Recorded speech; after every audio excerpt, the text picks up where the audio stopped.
Against the gods अर्थात देवताओं के विरुद्ध। अध्याय 1761 से 1765। नमस्कार, आप कहानी में खो जाएं उससे पहले चैनल को सब्सक्राइब करें और नोटिफिकेशन ऑन करें। धन्यवाद। देवताओं के विरुद्ध अध्याय 1761। डाक मार्क। जब कुई होंग्यू फर्श पर कांप रही थी, युन चे ने अपनी आंखें सिकोड़ ली और पूछा, क्या हुआ? क्या हुआ? क्या आप व्यथित महसूस कर रहे हैं क्योंकि आपको मेरे सामने घुटने टेकने के लिए मजबूर किया गया है?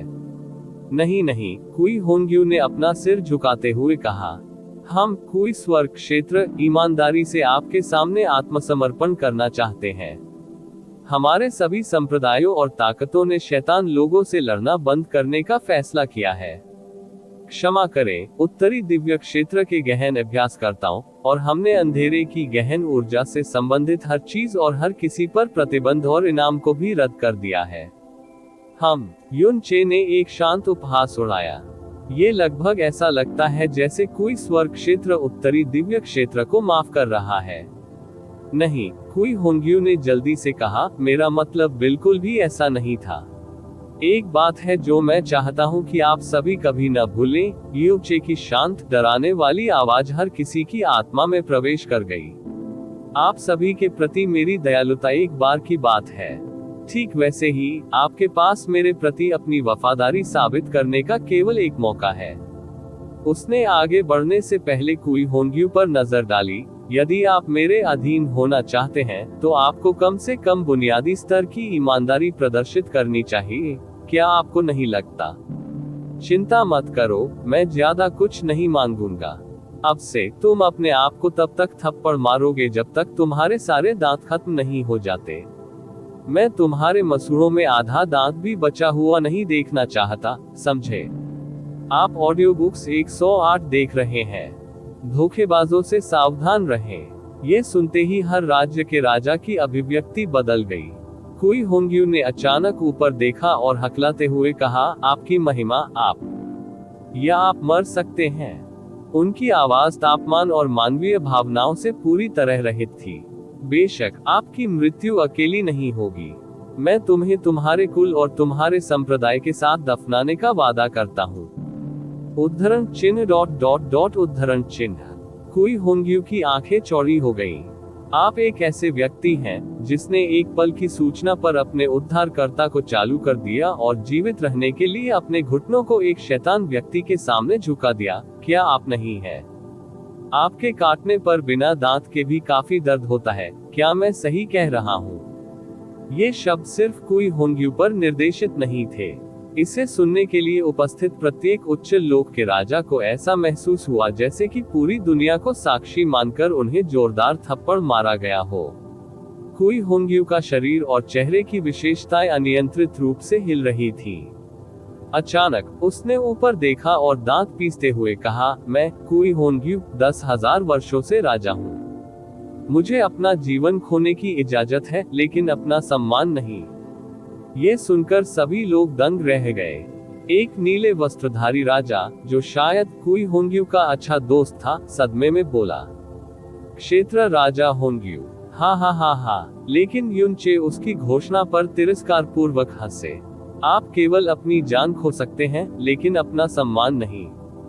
आप सचमुच सोचते हैं कि आपको ऐसा कहने का अधिकार है? प्राथमिक अराजकता के किनारे पर आपने अपनी रीढ़ क्यों नहीं रगड़ी और अपने सम्मान को याद क्यों नहीं किया जब लोंग बाई, कियानये और दक्षिणी सागर ने मुझ पर हमला किया? वह आदमी जिसने आपको और पूरी दुनिया को बचाया। आपको अपनी शर्मिंदगी और अपना सम्मान याद क्यों नहीं आया जब आपने सच्चाई को दुनिया से छुपाने के लिए अपनी शक्ति में सब कुछ किया? आज मैंने तुम्हें और तुम्हारे लोगों को अपने पापों का प्रायश्चित करने का अवसर दिया, और तुम मुझे सम्मान के बारे में उपदेश दे रहे हो। मानो आप ऐसी चीज के पात्र हैं। हे। कुई होंग्यू ठंडे पसीने से लथपथ होकर कांपने लगा। दुनिया के सामने अपने दांत तोड़ने की शैतान मास्टर की मांग ने उसे शब्दों से परे क्रोधित कर दिया था, लेकिन जैसे ही उसके मुंह से ये शब्द निकले, उसे एहसास हुआ कि उसने गलती की है। जब उसने यू चे के उपहास के पीछे की धमकी सुनी तो डर के मारे उसके दांत बजने लगे। आपकी महिमा, मैं मूर्ख था। जिस क्षण से हमने यहाँ आकर आपके सामने आत्मसमर्पण करने का निर्णय लिया, उसी क्षण से हमने हमेशा आपका अनुसरण करने का निर्णय लिया है। आपको हमें इस तरह धक्का देने की जरूरत नहीं थी। तो आप कह रहे हैं कि मुझे जो बीत गया उसे भूल जाना चाहिए क्योंकि आपने मेरे सामने आत्मसमर्पण कर दिया है। यू चे ने हल्की सी हंसी निकाली। अगर मैं इसकी अनुमति देता हूं तो मैं इतने वर्षों के खून और नफरत का सामना कैसे कर सकता हूं? त्यानक्स्यव, यू चे ने भगवान की ओर मुड़ते हुए कहा, सम्राट, इस समय कुई स्वर्ग क्षेत्र की रखवाली कौन कर रहा है? यान त्यानक्स्यव ने तुरंत उत्तर दिया, आपकी महिमा। प्रश्न में तारा क्षेत्र यान हुओ द्वारा संरक्षित है और कुई स्वर्ग क्षेत्र पर्पल डेविल क्षेत्र द्वारा संरक्षित है। पर्पल डेविल रियलिम किंग अभी ऑर्डर के लिए खड़ा है। यू चे ने आदेश दिया, कुई स्वर्ग क्षेत्र के राजा संप्रदाय का वध करो। उन्हें पर्पल डेविल दायरे से प्रतिस्थापित किया जाएगा। ऊपरी सितारा क्षेत्र के युग को समाप्त करने और लाशों और खून का एक समुद्र बनाने के लिए बस एक वाक्य ही काफी था। कुई स्वर्ग क्षेत्र में पर्पल डेविल क्षेत्र राजा प्रक्षेपण के सामने झुक गया। जैसी आपकी इच्छा, आपका वैभव। अगले ही पल उसने कुई स्वर्ग संप्रदाय की ओर इशारा किया और जानलेवा चिल्लाया, उन सभी को मार डालो। उनके क्षेत्र के राजा कुई स्वर्ग पवित्र संप्रदाय के मूल और नेता वर्तमान में अनंत स्वर्ग क्षेत्र में थे, इसलिए गहन अभ्यासकर्ता लगभग तुरंत ही भय और निराशा में गिर गए। शाश्वत स्वर्ग क्षेत्र में पीले चेहरे वाली कुई होंग्यू तुरंत चिल्लाए, आपकी महिमा, आपकी महिमा, कृपया अपना आदेश तुरंत वापस ले। मैं ही वह मूर्ख था जिसने तुम्हें नाराज किया। मैं अभी अपने दांत तोड़ दूंगा और आपकी हर बात मानूंगा। कृपया तुरंत अपना आदेश वापस लें, कृपया। बहुत देर हो चुकी है, युन चे ने अपना सिर उठाते हुए कहा। वह अब कुई होंग्यू को नहीं देख रहा था क्योंकि वह आदमी अब मर चुका था। मैंने तुमसे पहले ही कहा था, मेरी दयालुता प्राप्त करने और अपनी वफादारी साबित करने के लिए तुम्हारे पास केवल एक ही मौका है। मेरे शब्द वापस लेना शर्मनाक होगा, क्या आप सहमत नहीं हैं? आप एक भाग्यशाली व्यक्ति हैं, क्या आप ये जानते हैं? आपको कम से कम एक विकल्प दिया गया था। किसी ने भी मेरे परिवार या मेरे गृह जगत को वह नहीं दिया। यदि आप किसी को दोष देना चाहते हैं तो मूर्खतापूर्ण गलती करने के लिए स्वयं को दोष दें। उनके शब्द हल्के थे, लेकिन सभी को अपनी आत्मा में एक अवर्णनीय ठंडक महसूस हुई। कुई होंग्यू की पुतलियों से रक्त वाहिकाएं निकल आईं। अपने अंत को पूरी तरह से समझते हुए और डर और निराशा में गोता लगाते हुए उसने अचानक चीख निकाली और यू चे की ओर झपटा। एन ओवलबिन, यू चे ने एक भी मांसपेशी नहीं हिलाई। कुई होंग्यू की दिव्य गुरु आभा पूरी तरह से गायब होने से पहले केवल एक पल के लिए प्रकट हुई। किसी ने नहीं देखा कि वे कैसे आगे बढ़े, लेकिन कुई होंग्यू के बगल में किसी तरह छोटी आकार की आकृतियां सच्चे भूतों की तरह दिखाई दी। 3 गहरे काले पंजों ने एक ही समय में कुई होंग्यू को पकड़ लिया और राज्य के राजा को महसूस हुआ कि उसकी शक्ति उसके शरीर में वापस आ रही है। जैसे ही उसने अपने शरीर पर नियंत्रण खो दिया, उसकी आंखें इतनी चौड़ी हो गईं कि उसका खून ठंडा हो गया और उसकी दृष्टि अंधकार में बदल गई। मरने से पहले ही उसने नरक देखा। टकराना, एक भयानक विस्फोट की आवाज आई और कुई होंग्यू का शरीर कुछ ही समय में काली धूल में बदल गया। 3 यम पूर्वज गायब हो गए और उसके बाद युन चे के पीछे फिर से प्रकट हुए। उन्होंने एक दूसरे को घूरकर देखा क्योंकि उन्हें लगा कि अन्य 2 लोगों को उनके व्यवसाय में हस्तक्षेप नहीं करना चाहिए था। इसके अलावा ये शर्मनाक था कि उन तीनों ने मिलकर लेवल 2 के दिव्य गुरु को खत्म करने के लिए काम किया था। उनके लिए स्तर 2 के दिव्य गुरु को मारना एक मक्खी को कुचलने जितना आसान था, लेकिन क्षेत्र के राजाओं और प्रक्षेपण के माध्यम से इसे देखने वाले सभी लोगों के लिए यह एक ऐसा कारनामा था जिसने उन्हें लगभग डरा दिया था। आखिरकार कुई होंग्यू कुई स्वर्ग क्षेत्र के महान राजा और एक दिव्य गुरु थे। दिव्य मास्टर क्षेत्र प्रारंभिक अराजकता में सर्वोच्च क्षेत्र था, इसलिए स्वाभाविक रूप से दिव्य मास्टर्स को मारना भी सबसे कठिन प्राणी था। हालांकि 3 यम पूर्वजों ने एक पल में कुई होंग्यू की शक्ति को समाप्त कर दिया था और उसे 2 सांसों में एक शव में बदल दिया था। संघर्ष करना तो दूर, उस बेचारे के पास चीखने तक की भी क्षमता नहीं थी। सबकी रगों में एक ठंडी धारा दौड़ रही थी। पूर्वी दैवीय क्षेत्र के गहन अभ्यासियों को कभी नहीं पता था कि जिन उच्चतम गहन अभ्यासियों को वे देखते थे वे इतने नाजुक हो सकते हैं, और उच्च क्षेत्र के राजाओं को निश्चित रूप से अब तक नहीं पता था कि वे इतने विनम्र हो सकते हैं। यूं चेत अभी भी आसमान की ओर देख रहा हूँ। ऐसा लग रहा था मानो उसने एक तुच्छ चींटी को कुचल दिया हो। जब काली धूल बिखर गई, तो उसने अंततः अपनी आंखों के कोने से बाकी उच्च लोक के राजाओं की ओर देखा और कहा, ऐसा लगता है कि आप में से कुछ लोग कुछ चीजों के बारे में गलत हैं, इसलिए मुझे उन्हें स्पष्ट करने की अनुमति दें। आप एक, मुझे आपका जीवन वही लेने का पूरा अधिकार है जहां आप खड़े हैं। 2, तुम तब तक मरने वाले थे जब तक मैंने तुम सबको छोड़ देने और तुम्हें मेरे सामने घुटने टेकने का मौका देने का फैसला नहीं कर लिया। बेशक, यू चे ने अपना हाथ धीरे से उठाया, आपके पास हमेशा इस एहसान को अस्वीकार करने का विकल्प होता है, दम टूटना। लेकिन यह मत कहो कि मैंने तुम्हें चेतावनी नहीं दी थी कि तुम्हारी मृत्यु सम्मानहीन या निरर्थक होगी। आखिरकार कृतज्ञ रीढ़हीन कुत्तों के झुंड को शुरुआत में कोई सम्मान क्यों मिलेगा? यम पूर्वजों की आंखें काली रोशनी से चमक रही थी। कोई होंगियों की मौत काफी भयानक थी, लेकिन कोई स्वर्ग पवित्र संप्रदाय में चल रहा नरसंहार और भी बदतर था। किसी ने भी झांकने की हिम्मत नहीं की, यू चे के सामने अपना बचाव तो बिल्कुल भी नहीं किया। सम्मान, इज्जत मिट्टी में मिल जाने और अपने कुल और संप्रदाय को पलक झपकते ही निर्जीव लाशों में तब्दील होते देखने का विकल्प था। युन चे ने फिर अपना सिर थोड़ा घुमाया और नीले कपड़े पहने उस आदमी की ओर देखा जो अभी अभी बाहर आया था। वैसे क्या आप पहले उस मूर्ख के लिए भीख मांगने वाले थे? नीला लबादा पहने वह आदमी अकड़ गया और लगभग वहीं पर टूट पड़ा। नहीं नहीं, उसने बमुश्किल खुद को नियंत्रित किया और घुटनों के बल बैठ गया। उसके मुंह से डरावने शब्द निकले, मैं thoughtless thunder realm king Duan Muyan हूँ। उस समय मेरे पास इस मामले में कोई विकल्प नहीं था, लेकिन ये भी सच है कि मैंने शैतान मास्टर के सामने एक अक्षम्य पाप किया है और परिणामस्वरूप 10,000 मौतों का हकदार हूँ।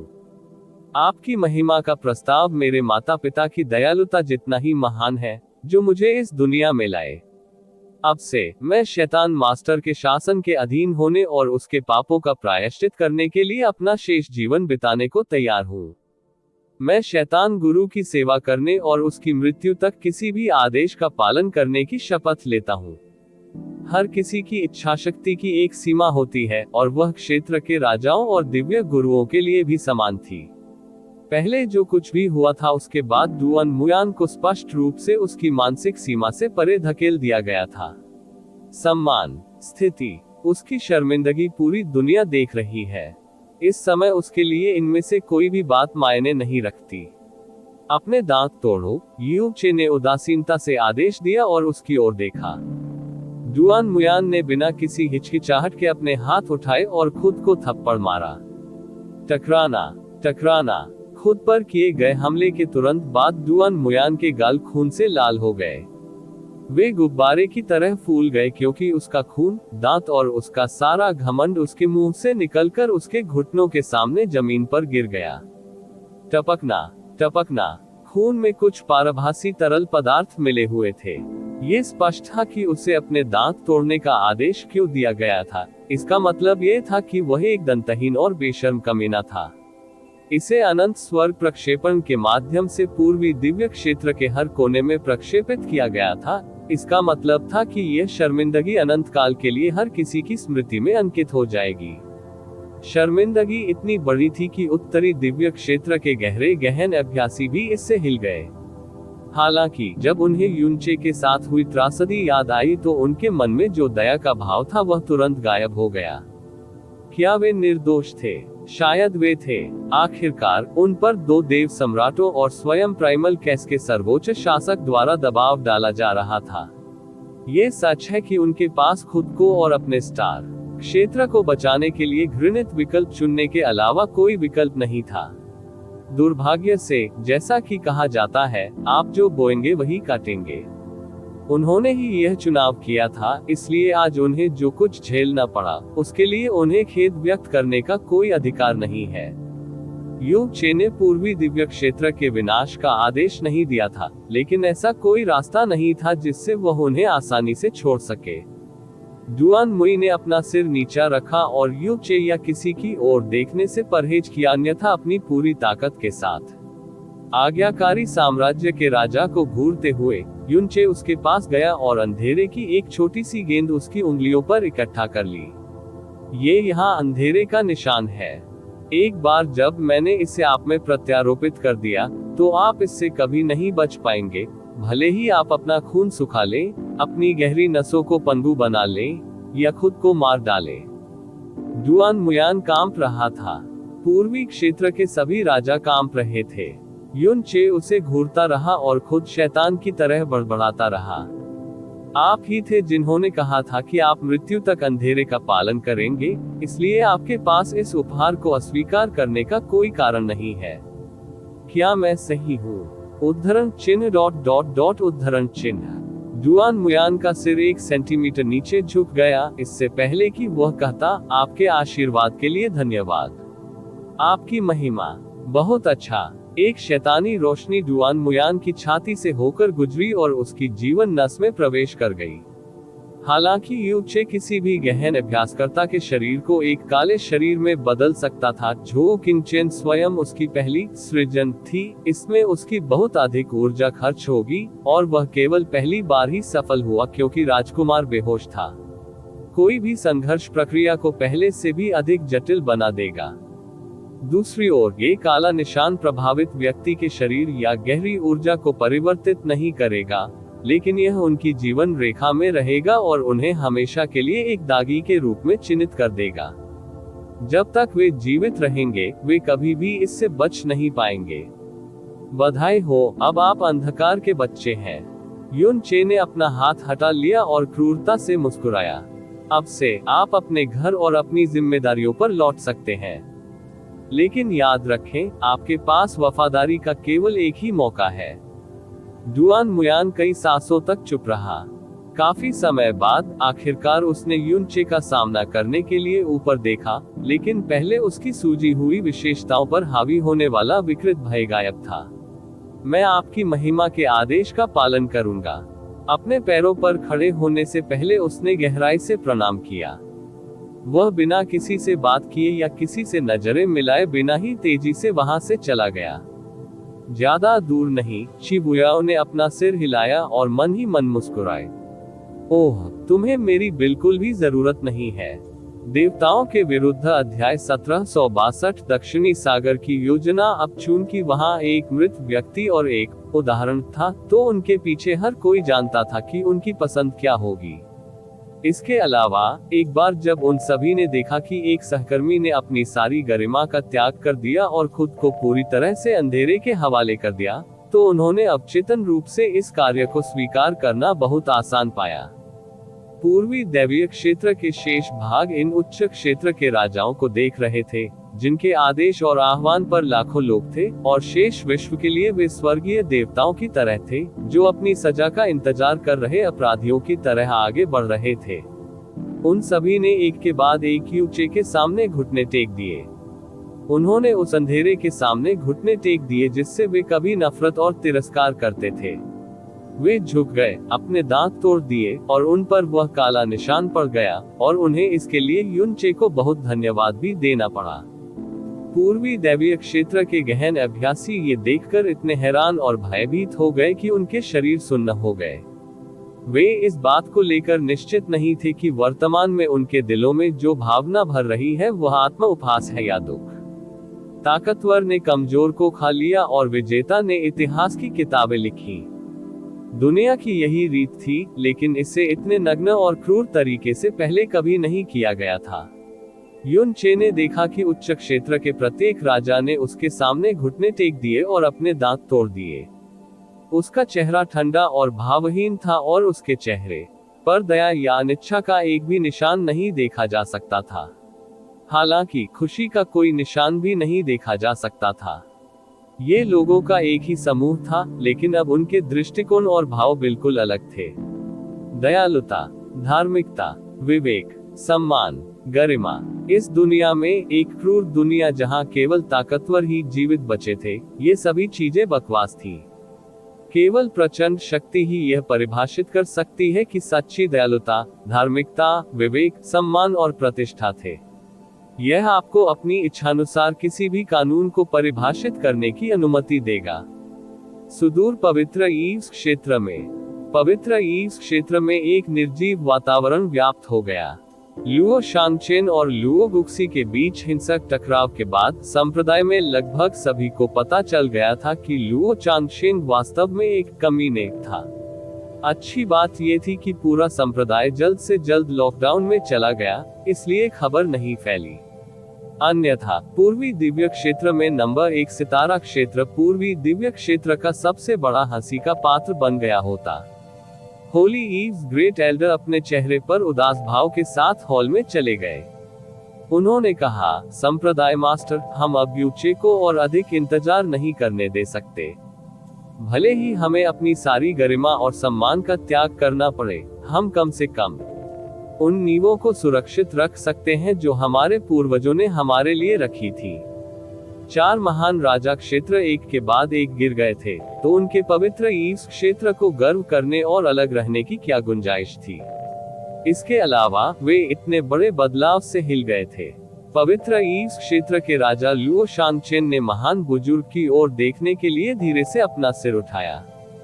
कुछ ही दिनों की छोटी सी अवधि में ऐसा लग रहा था कि वह कई सहस्राब्दियों का हो गया है। क्या हमें वह हरामी मिल गया? होली ईव्स ग्रेट एल्डर ने अपना सिर हिलाया। वह बोला नहीं। दरअसल वह कुछ भी कहने की स्थिति में नहीं थे। उस दिन की घटनाओं के बाद लुओ चांगशेन पवित्र ईव्स क्षेत्र से बाहर निकल गया था और उसके साथ सभी संचार खो गए थे। लुओ गुक्सी ने होली ईव्स के शिष्यों के एक पूरे समूह को घायल कर दिया और उसके पीछे दौड़ पड़ी और उसका भी कोई अता पता नहीं था।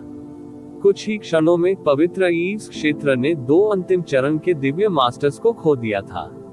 इससे भी बुरी बात यह थी कि उन्होंने अपना उत्तराधिकारी खो दिया था, जिसकी रोशनी इतनी तेज थी कि उसने दुनिया को रोशन कर दिया था। जहां तक लुओ शांगचेन की बात है, यह एकमात्र चीज कैसे हो सकती है जिसने उसे प्रभावित किया है? प्रतिशोध। वह इसे स्वीकार नहीं कर सका। दरअसल उन्होंने तब सोचा भी नहीं था कि उन्होंने कुछ गलत किया है। आखिरकार उसने केवल निचले सितारा क्षेत्र के एक किसान को मार डाला था। जैसे ही वह धीरे धीरे अपने पैरों पर खड़ा हुआ, उसके सीधे खड़े होने से पहले ही उसके पूरे शरीर में एक हल्की सी सिहरन दौड़ गई। चलो चले, उसने आकाश की ओर देखते हुए आह भरते हुए कहा। ये सही है, हमारे पास कोई अन्य विकल्प नहीं है। ठीक वैसे ही जैसे इतने वर्षों पहले प्रारंभिक अराजकता की सीमाओं पर हमारे पास कोई विकल्प नहीं था। संप्रदाय गुरु। होली ईव्स ग्रेट एल्डर अपने मन की बात कहने का फैसला करने से पहले एक पल के लिए झिझके। इस प्रश्न को क्षमा करें। अगर हमें चांगशेन मिल जाए तो सेक्ट मास्टर, उससे कैसे निपटेंगे? लुओ शांगचेन का चेहरा भावहीन था और उसने कहा, हम उसे अपन कर देंगे और हमेशा के लिए जेल में बंद कर देंगे। होली ईव्स ग्रेट एल्डर उन शब्दों से स्तब्ध रह गए। लेकिन या क्या आप सोचते हैं कि मुझे उसके जैसे कमीने को पवित्र ईव्स क्षेत्र का उत्तराधिकारी बनाना चाहिए? लुओ शांगचेन उत्तेजित हो गए। उनकी आभा भयानक रूप से अराजक तरीके से भड़क उठी। अगर हम उसे छोड़ दें तो वह निश्चित रूप से भविष्य में मेरी सीट लेगा। खेती या प्रसिद्धि के मामले में उनकी पीढ़ी में कोई भी उनकी तुलना नहीं कर सकता। उसने पवित्र ईव्स महान बुजुर्ग की ओर कांपती हुई उंगली बढ़ाई। यहाँ तक कि आप भी उसे नुकसान पहुंचाना बर्दाश्त नहीं कर सकते। तो समय आने पर उसे कौन रोक पाएगा? कृपया अपना गुस्सा शांत करे संप्रदाय मास्टर। मेरा ऐसा कोई इरादा नहीं है, होली ईव्स ग्रेट एल्डर ने कहा। जैसे ही उसने लुओ शांगचेन की शक्ल देखी, उसने अपने दिल में बहुत भारी आह भरी। सहन नहीं कर सकते। वह कौन है जो वास्तव में सहन नहीं कर सका? खून के रिश्ते भले ही नकली हों, लेकिन पिता पुत्र के रूप में उनका रिश्ता सच्चा था। इसके अलावा पिछले कुछ वर्षों में उसने जो खुशी, गर्व, गर्मजोशी, गुस्सा और आशा महसूस की थी, लगभग वह सब लुओ चांगशेन के कारण ही था। अंडरस्को अंडरस्को अंडरस्को अंडरस्को अंडरस्को अंडरस्को अंडरस्को अंडरस्को अंडरस्को अंडरस्को अंडरस्को अंडरस्को अंडरस्को अंडरस्को दक्षिणी दिव्य क्षेत्र, दक्षिणी समुद्री देव क्षेत्र। ये वर्तमान में सबसे अधिक परेशान करने वाला और थानान वानशेन के जीवन का तनावपूर्ण काल। पूर्वी दिव्य क्षेत्र की एक साधारण यात्रा में वास्तव में उसे 2 समुद्री राजाओं की कीमत चुकानी पड़ी। यह उसके और दक्षिणी समुद्री देवता क्षेत्र दोनों के लिए किसी अकल्पनीय दुर्स्वप्न से कम नहीं था। उत्तरी नर्क सागर राजा नान फेहोंग पहुंचे, और इससे पहले कि वह अपना मुंह खोलते, नान वानशेन ने गंभीर स्वर में कहा, ड्रैगन गॉड दायरे के साथ क्या हो रहा है? नान फेहोंग ने उत्तर दिया, ड्रैगन गॉड दायरे ने लगातार कहा है कि ड्रैगन सम्राट एकांत में है और वह जल्द ही इससे बाहर नहीं आएगा।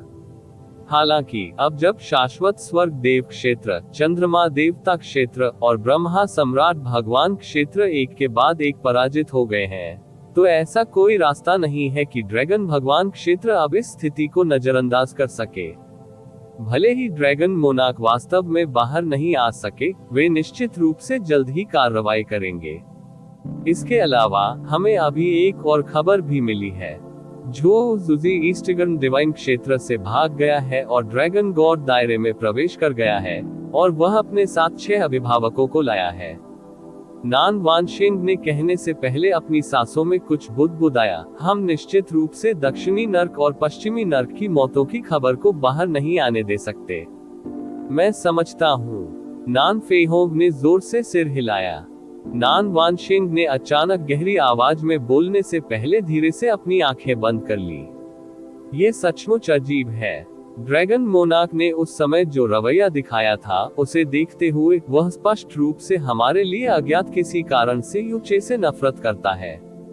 लेकिन अब जब युनचे ने उत्तरी दिव्य क्षेत्र के साथ पूर्वी दिव्य क्षेत्र पर आक्रमण किया है, तो क्या ऐसा ही होता है जब ड्रैगन सम्राट एकांत में प्रवेश करता है? निश्चित रूप से यह बहुत संयोग है। जब उसे एहसास हुआ कि उसे भी सबसे अजीब समय पर जीवन और मृत्यु की आदिम मुहर की खबर मिली है, तो उसकी भौहें नीचे और नीचे झुकने लगी। क्या ऐसा हो सकता है कि ड्रैगन सम्राट को उसके ही क्षेत्र से बहकाया गया हो? वह मन ही मन बुदबुदाया। आखिरकार ये ड्रैगन मोनार्क था, वह सम्राट जिसने पश्चिमी दिव्य क्षेत्र के 5 देव सम्राटों के ऊपर शासन किया, जो ड्रैगन गॉड क्षेत्र का पूर्ण शासक था। यदि उन पर आक्रमण किया गया होता, तो ड्रैगन मोनार्क स्वाभाविक रूप से अपनी पूरी ताकत से जवाबी कार्रवाई करता। लेकिन अगर उन्हें कोई निर्णय लेना होता, तो उनमें से कौन ड्रैगन मोनार्क की अनुपस्थिति में इतने महत्वपूर्ण मामले पर इतनी धृष्टता से कार्य करने का साहस करेगा? यदि ड्रैगन गॉड दायरे ने कोई कदम नहीं उठाया, तो पश्चिमी दिव्य क्षेत्र से कोई भी उनके सामने कार्रवाई कैसे कर सकता था?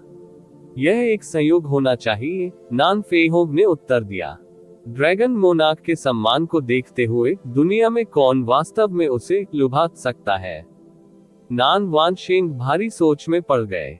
इस दुनिया में ऐसे प्रलोभनों की संख्या जिनका वह वास्तव में विरोध नहीं कर सका, उंगलियों पर गिना जा सकता है।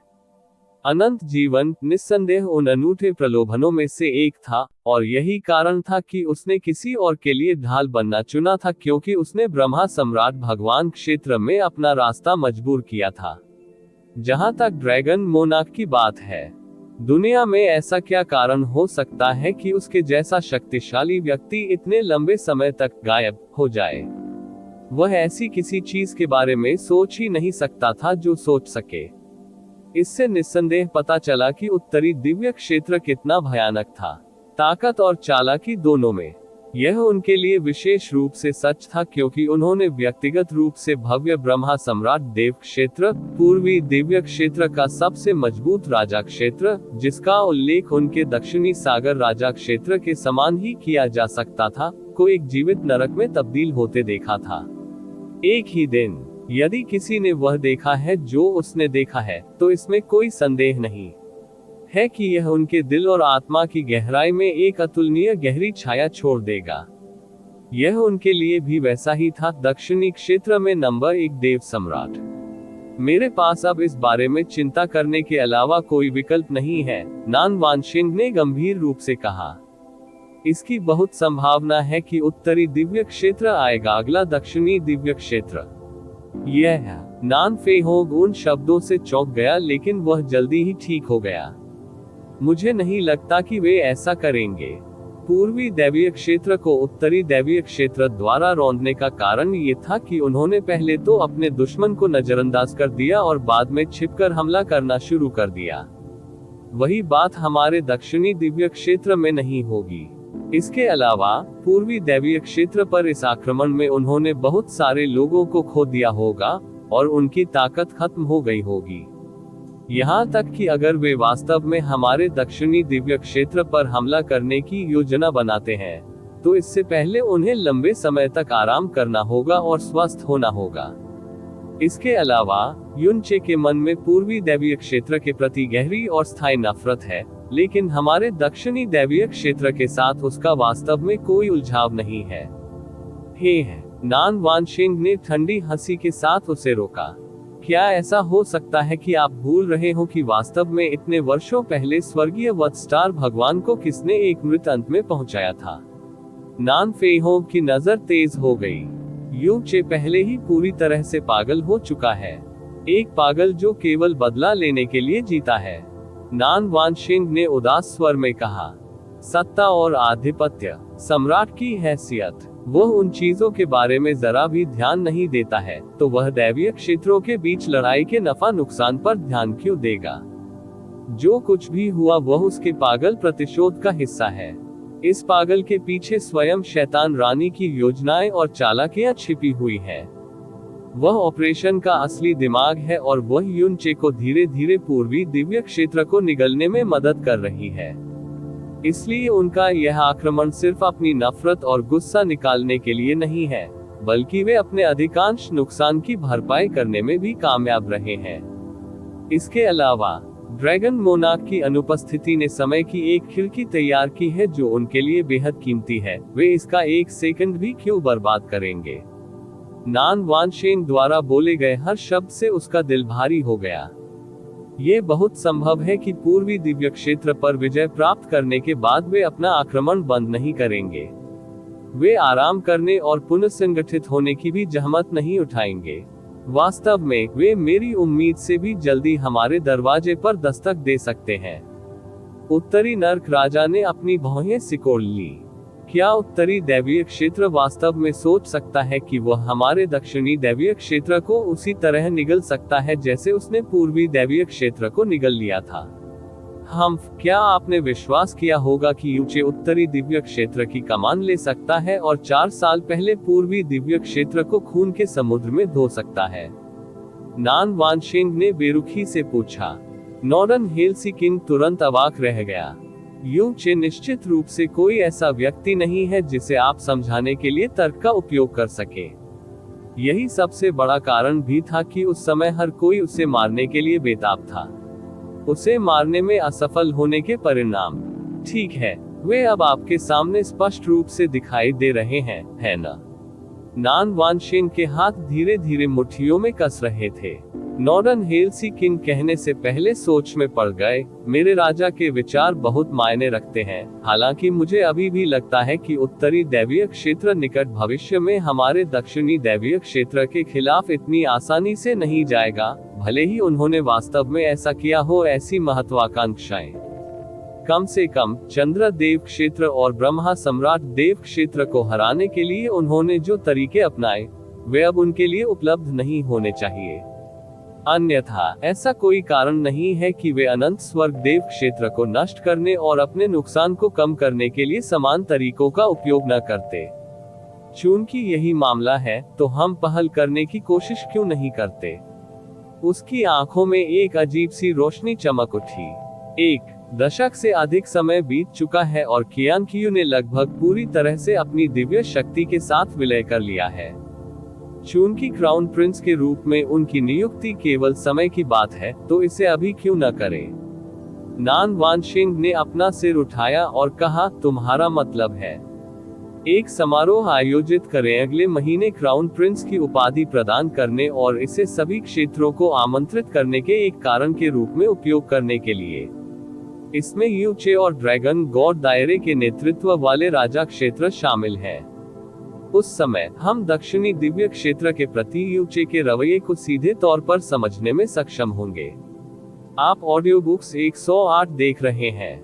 धोखेबाजों से सावधान रहें। अगर वह खुले तौर पर और ईमानदारी से हमारा सामना करने को तैयार है, तो इसका मतलब ये होगा कि निकट भविष्य में हमारे दक्षिणी दिव्य क्षेत्र को भड़काने का उसका कोई इरादा नहीं है। अगर ऐसा मामला है, तो हम ड्रैगन मोनार्क के लौटने का इंतजार कर सकते हैं। यदि वह यूनचे और उसकी सेना पर हमला करने के लिए पूरे पश्चिमी दिव्य क्षेत्र को मार्शल करने का विकल्प चुनता है, तो उत्तरी दिव्य क्षेत्र निश्चित रूप से ढह जाएगा। यदि ऐसा होता है, तो हमारे दक्षिणी दिव्य क्षेत्र को हमारे सिर पर एक भी बाल का जोखिम उठाने की आवश्यकता नहीं होगी। अगर वह अहंकारपूर्ण व्यवहार करता है या हमारे निमंत्रण को अस्वीकार करता है, नॉर्डन हेल्सिंकी ने उसकी आंखों में ठंडी रोशनी चमकते हुए कहा, तो हमारे पास सबसे पहले हमला करने के अलावा कोई विकल्प नहीं होगा। भव्य समारोह बदल जाएगा और हमारे दक्षिणी दिव्य क्षेत्र के लिए पश्चिमी दिव्य क्षेत्र के साथ इन शैतानों के दमन पर चर्चा करने का अवसर बन जाएगा। नोव एल्ब एक नान वानशिंग ने धीरे धीरे चलना शुरू कर दिया। कई सांसें लेने के बाद उसने गहरी आवाज में कहा, तो फिर यह अगले महीने नहीं होगा, अब से 10 दिन बाद होंगे। नॉर्डन हेल्सिंकी का दिल जोर जोर से उसकी छाती में धड़क रहा था। जिस तत्परता से उसने इस मामले को निपटाया, उससे पता चला कि यूनचे के प्रति उसका डर कितना गहरा था। एक नए राजकुमार की नियुक्ति के लिए भव्य समारोह की तैयारी तुरंत शुरू करने का आदेश जारी करें। तुरंत लोगों को पूरी गति से पूर्वी दिव्य क्षेत्र में भेजें और पहले यूनचे को आमंत्रित करें। उनकी प्रतिक्रिया देखने के बाद हम उसके अनुसार बाकी तैयारी करेंगे। नॉर्डन हेल्सिंकी को उनके आदेश मिल गए थे और वह निकलने ही वाले थे कि उन्हें अत्यधिक गति से एक आभा का आभास हुआ। यह आभा उनके एक दरबारी दूत की थी। अगर कोई बड़ी घटना नहीं हुई होती तो वे इतनी जल्दी में नहीं होते। नान वानशिंग ने हाथ हिलाया और बैरियर तुरंत खुल गया। अगले ही पल अदालत का दूत आ गया और वह तुरंत जमीन पर घुटनों के बल बैठ गया। औपचारिकताओं से दूर रहें। क्या बात? नान वानशिंग ने गंभीरता से पूछा। पिछले 2 दिन भी ऐसे समय थे जब उसका मन सबसे अधिक संवेदनशील था। महाराज, हमें अभी खबर मिली है कि 10 दिशाओं के गहरे सागर क्षेत्र के असंख्य परिवर्तन सागर देवता और जलीय स्वर्ग सागर देवता गिर गए हैं। नान वानशिंग और नॉर्डन हेल्सिंकी दोनों इस खबर से स्तब्ध रह गए। वे कैसे मरे? नान वानशिंग ने उदास स्वर में पूछा। क्या वे उत्तरी दैवीय क्षेत्र के लोगों द्वारा मारे गए थे? नहीं, अदालत के दूत ने उत्तर दिया। 2 महान समुद्री देवताओं की किसी ने हत्या कर दी थी और जब हमें उनके शव मिले तो भीषण युद्ध का कोई निशान भी नहीं था। क्या 2 महान समुद्री देवताओं की मृत्यु के बारे में सुनकर शांत रहने वाले 2 लोगों के भाव उन शब्दों को सुनते ही तुरंत बदल गए। 2 समुद्री देवताओं की हत्या कर दी गई थी। यह असंभव है, नॉर्डन हेल्सिंकी ने जोर से कहा। समुद्री देवताओं की ताकत को देखते हुए उनके लिए मरना भी कठिन था, तो कोई बिना कोई निशान छोड़े उनकी हत्या कैसे कर सकता था? उनकी हत्या किसने की? नान वानशिंग ने पूछा। हम नहीं जानते, न्यायालय दूत ने उत्तर दिया। 10 दिशाओं के गहरे सागर क्षेत्र ने असंख्य परिवर्तन सागर देवता की मृत्यु की खोज के बाद पहले ही अपनी सीमाएं सील कर दी थी। हालांकि वही हशरत जलीय स्वर्ग सागर भगवान का हुआ था, जो 20 घंटे से भी कम समय के बाद जांच के लिए निकले थे। इसलिए 10 दिशाओं के गहरे सागर क्षेत्र के पास सूचना जारी करने और मामले की पूरी तरह से जांच करने के अलावा कोई विकल्प नहीं था। नान वानशिंग और नॉर्डन सी हेल्सिंकी ने एक दूसरे को देखा और उनके चेहरे पर स्पष्ट सदमा दिखाई दिया। देवताओं के विरुद्ध अध्याय 1763 अमर चांगशिंग 1 नान वानशिंग ने कहा, यह सच नहीं हो सकता। असंख्य परिवर्तन और जलीय स्वर्ग दोनों स्तर 9 के दिव्य स्वामी थे। उनकी ताकत को देखते हुए उनकी तुरंत हत्या करने का एकमात्र तरीका ये होगा कि जब उनके गार्ड नीचे हो तो कोई उनके 20 मीटर के भीतर पहुंच सके। वह व्यक्ति उन्हें एक ही पल में मारने के लिए पर्याप्त बल जुटाने में भी सक्षम होना होगा, इससे पहले कि उन्हें अपनी ऊर्जा प्रसारित करने का मौका मिले। समुद्री देवताओं की शक्ति को देखते हुए कौन बिना ध्यान दिए उनके 20 मीटर के भीतर पहुंच सकता है। इसके अलावा एक बार जब कोई दिव्य मास्टर दायरे में पहुंच जाता है तो उसे एक शक्तिशाली दिव्य मास्टर शरीर प्राप्त होगा, जिसमें किसी भी नश्वर की समझ से परे बेहद मजबूत इंद्रियां होती हैं। वे अक्सर सोचने से पहले ही सहज रूप से प्रतिक्रिया कर देते थे।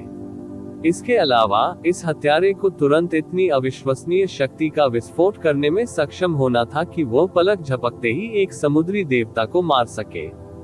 बेहद मजबूत चुपके और विस्फोटक शक्ति।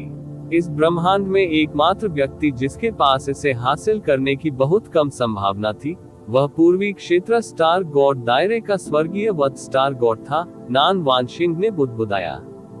हालांकि वह बहुत पहले ही इस दुनिया को छोड़ चुकी थी। भले ही वे एक हास्यास्पद रियायत दें और कल्पना करें कि स्वर्गीय वध सितारा भगवान अभी भी जीवित था, क्या उसे दुष्ट शिशु के रूप में अपनी शक्तियों को देखते हुए किसी की भी हत्या करने की आवश्यकता होगी? नान फेहोंग ने कहा, एक और बात पर भी विचार करना है। प्रत्येक समुद्री देवता की दिव्य आत्मा को समुद्र देवता के निशान से चिन्हित किया गया है, इसलिए कैंग शिटियन निश्चित रूप से उनकी मृत्यु को महसूस करने में सक्षम होंगे। फिर भी आप हमें बता रहे हैं कि कोई नहीं जानता कि यह किसने किया। इस खबर ने वास्तव में उन्हें चौंका दिया था और भयभीत कर दिया था, लेकिन थोड़ा विचार करने के बाद उन्हें जल्द ही एहसास हुआ कि इस जानकारी में कितने छेद थे। अदालत के दूत ने उत्तर दिया, 10 दिशाओं के गहरे सागर क्षेत्र में हमारे जासूस द्वारा हमें भेजी गई खबर के अनुसार 2 महान समुद्री देवताओं की गहरी नसों और दिव्य आत्माओं को टकराव की शुरुआत से ही उनके हमलावर द्वारा सील कर दिया गया था। उनके मरने के बाद उनकी सीलबंद दिव्य आत्माएं भी पूरी तरह से नष्ट हो गईं। ऐसा कोई रास्ता नहीं था कि उनकी आत्मा की छाप भगवान सम्राट शिटियन तक पहुंचाई जा सके। नान वानशिंग और नान फीहोंग दोनों एक लंबी चुप्पी में डूबने से पहले एक ही समय में स्थिर हो गए। जब 10 दिशाओं के गहरे सागर क्षेत्र को अपने समुद्री देवताओं में से एक की अचानक मृत्यु का पता चला तो उन्होंने सबसे पहला काम अपनी सीमाओं को सील करना था। यह एक ऐसा कदम था जो बहुत सामान्य और समझने योग्य था। यहाँ तक कि उनका दक्षिणी समुद्री देवता क्षेत्र अपने 2 महान समुद्री राजाओं की मौत की खबर को लीक होने से रोकने की पूरी कोशिश कर रहा था। आखिरकार किसी की मूल शक्ति का कोई भी नुकसान किसी भी राजा क्षेत्र के लिए एक बड़ा झटका था। हालांकि जब उन्हें दूसरे समुद्री देवता की अचानक मृत्यु का पता चला तो 10 दिशाओं के गहरे सागर क्षेत्र ने इस मामले को सार्वजनिक करने का फैसला किया। यदि वे वास्तव में भयभीत नहीं होते, यदि ये मौतें बहुत विचित्र और अनियमित नहीं होती, तो उन्होंने ऐसा चुनाव क्यों किया होता? क्या वे ये पता लगाने में कामयाब रहे कि उनकी गहरी नसों और दिव्य आत्माओं को सील करने के लिए किस शक्ति या ऊर्जा का उपयोग किया गया था? नान वानशिंग ने पूछा। नहीं, अदालत के दूत ने उत्तर दिया। 2 समुद्री देवताओं की लाशों के आसपास का क्षेत्र पूरी तरह से नष्ट हो गया था, लेकिन कोई निशान नहीं बचा था। तथापि कोर्ट दूत की आभा में एक स्पष्ट बेचैनी दिखाई दी, क्योंकि उसकी आवाज अनजाने में गंभीर हो गई थी।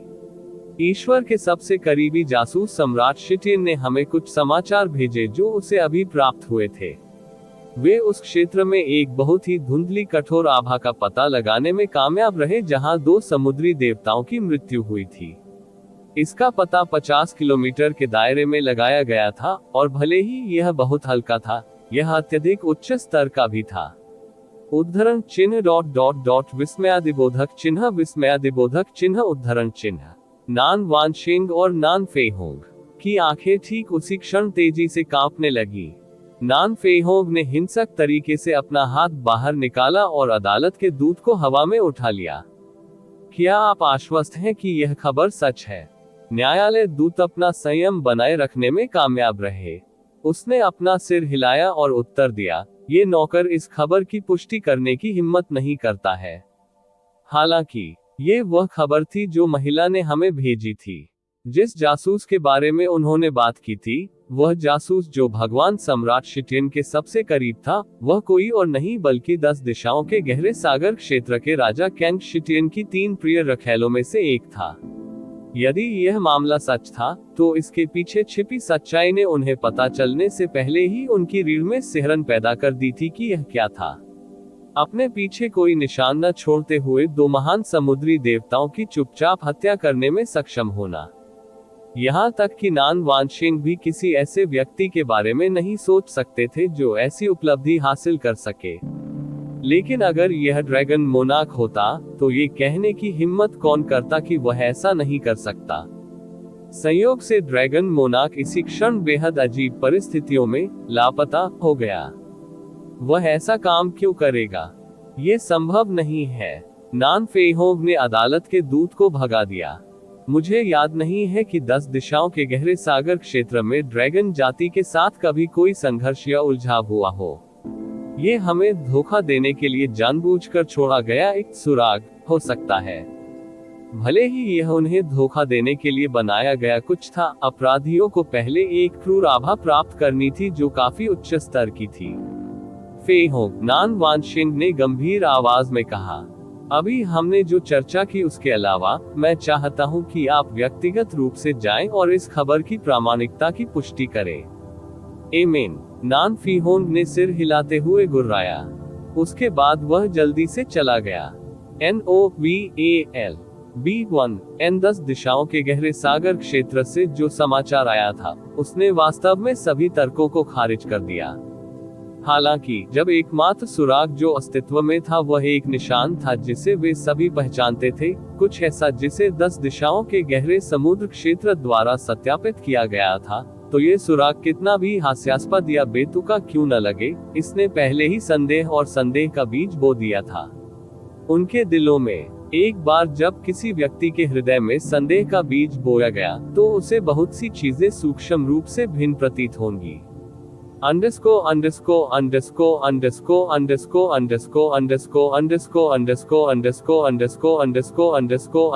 शाश्वत स्वर्ग क्षेत्र। यू चे ने शाश्वत स्वर्ग की पैतृक मातृभूमि और शाश्वत स्वर्ग मोती को चुरा लिया था, लेकिन ऐसा लगता था कि उसका उस स्थान के पुनर्निर्माण का कोई इरादा नहीं था। उसने इसे खंडहर ही रहने दिया। आखिरकार ये स्थान उनके अंतिम गंतव्य से बहुत दूर था। वास्तव में ये केवल एक अस्थायी निवास था। पिछले कुछ दिनों में पूर्वी दैवीय क्षेत्र के सैकड़ों उच्च क्षेत्र के राजा यूचे के सामने घुटने टेकने और उनके प्रति अपनी वफादारी की घोषणा करने के लिए यहाँ आए थे। उन सभी पर वह काला निशान लग गया था जो उसके बाद कभी मिट नहीं सका। ऐसे उच्च क्षेत्र के राजा भी थे जिन्होंने भागने का विकल्प चुना था, लेकिन वे बहुत कम थे और बहुत दूर थे। आखिरकार प्रत्येक उच्च क्षेत्र के राजा को विशाल पैतृक संपत्ति विरासत में मिली थी, और यदि वे भाग गए तो उनके पास इन पैतृक संपत्ति को त्यागने के अलावा कोई विकल्प नहीं होगा, और अपने पीछे एक ऐसा नाम छोड़ दिया जाएगा जो सभी पीढ़ियों के लिए शापित होगा।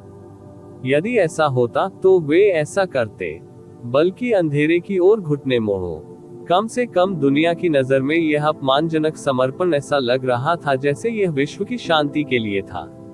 जैसे जैसे युनचे द्वारा उन्हें दी गई 7 दिन की सीमा धीरे धीरे खत्म होने लगी, ऊपरी सितारा क्षेत्र जिन्हें अभी तक उनके प्रति अपनी वफादारी की घोषणा नहीं करनी थी, उत्तरी दिव्य क्षेत्र की चेतावनी के बिना भी नागरिक अशांति का अनुभव करना शुरू कर दिया।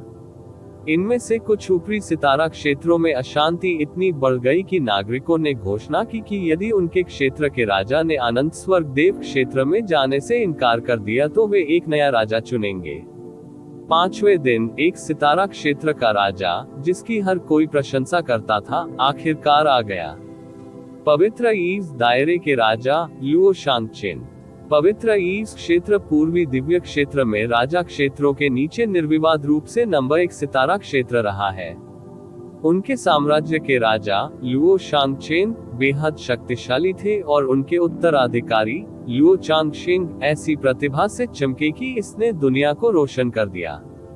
यहाँ तक कि उसके पास भविष्य में देव सम्राटों के स्तर तक पहुँचने की क्षमता भी थी, और उसका मार्गदर्शन करने के लिए एक लुओगुक्सी भी थी।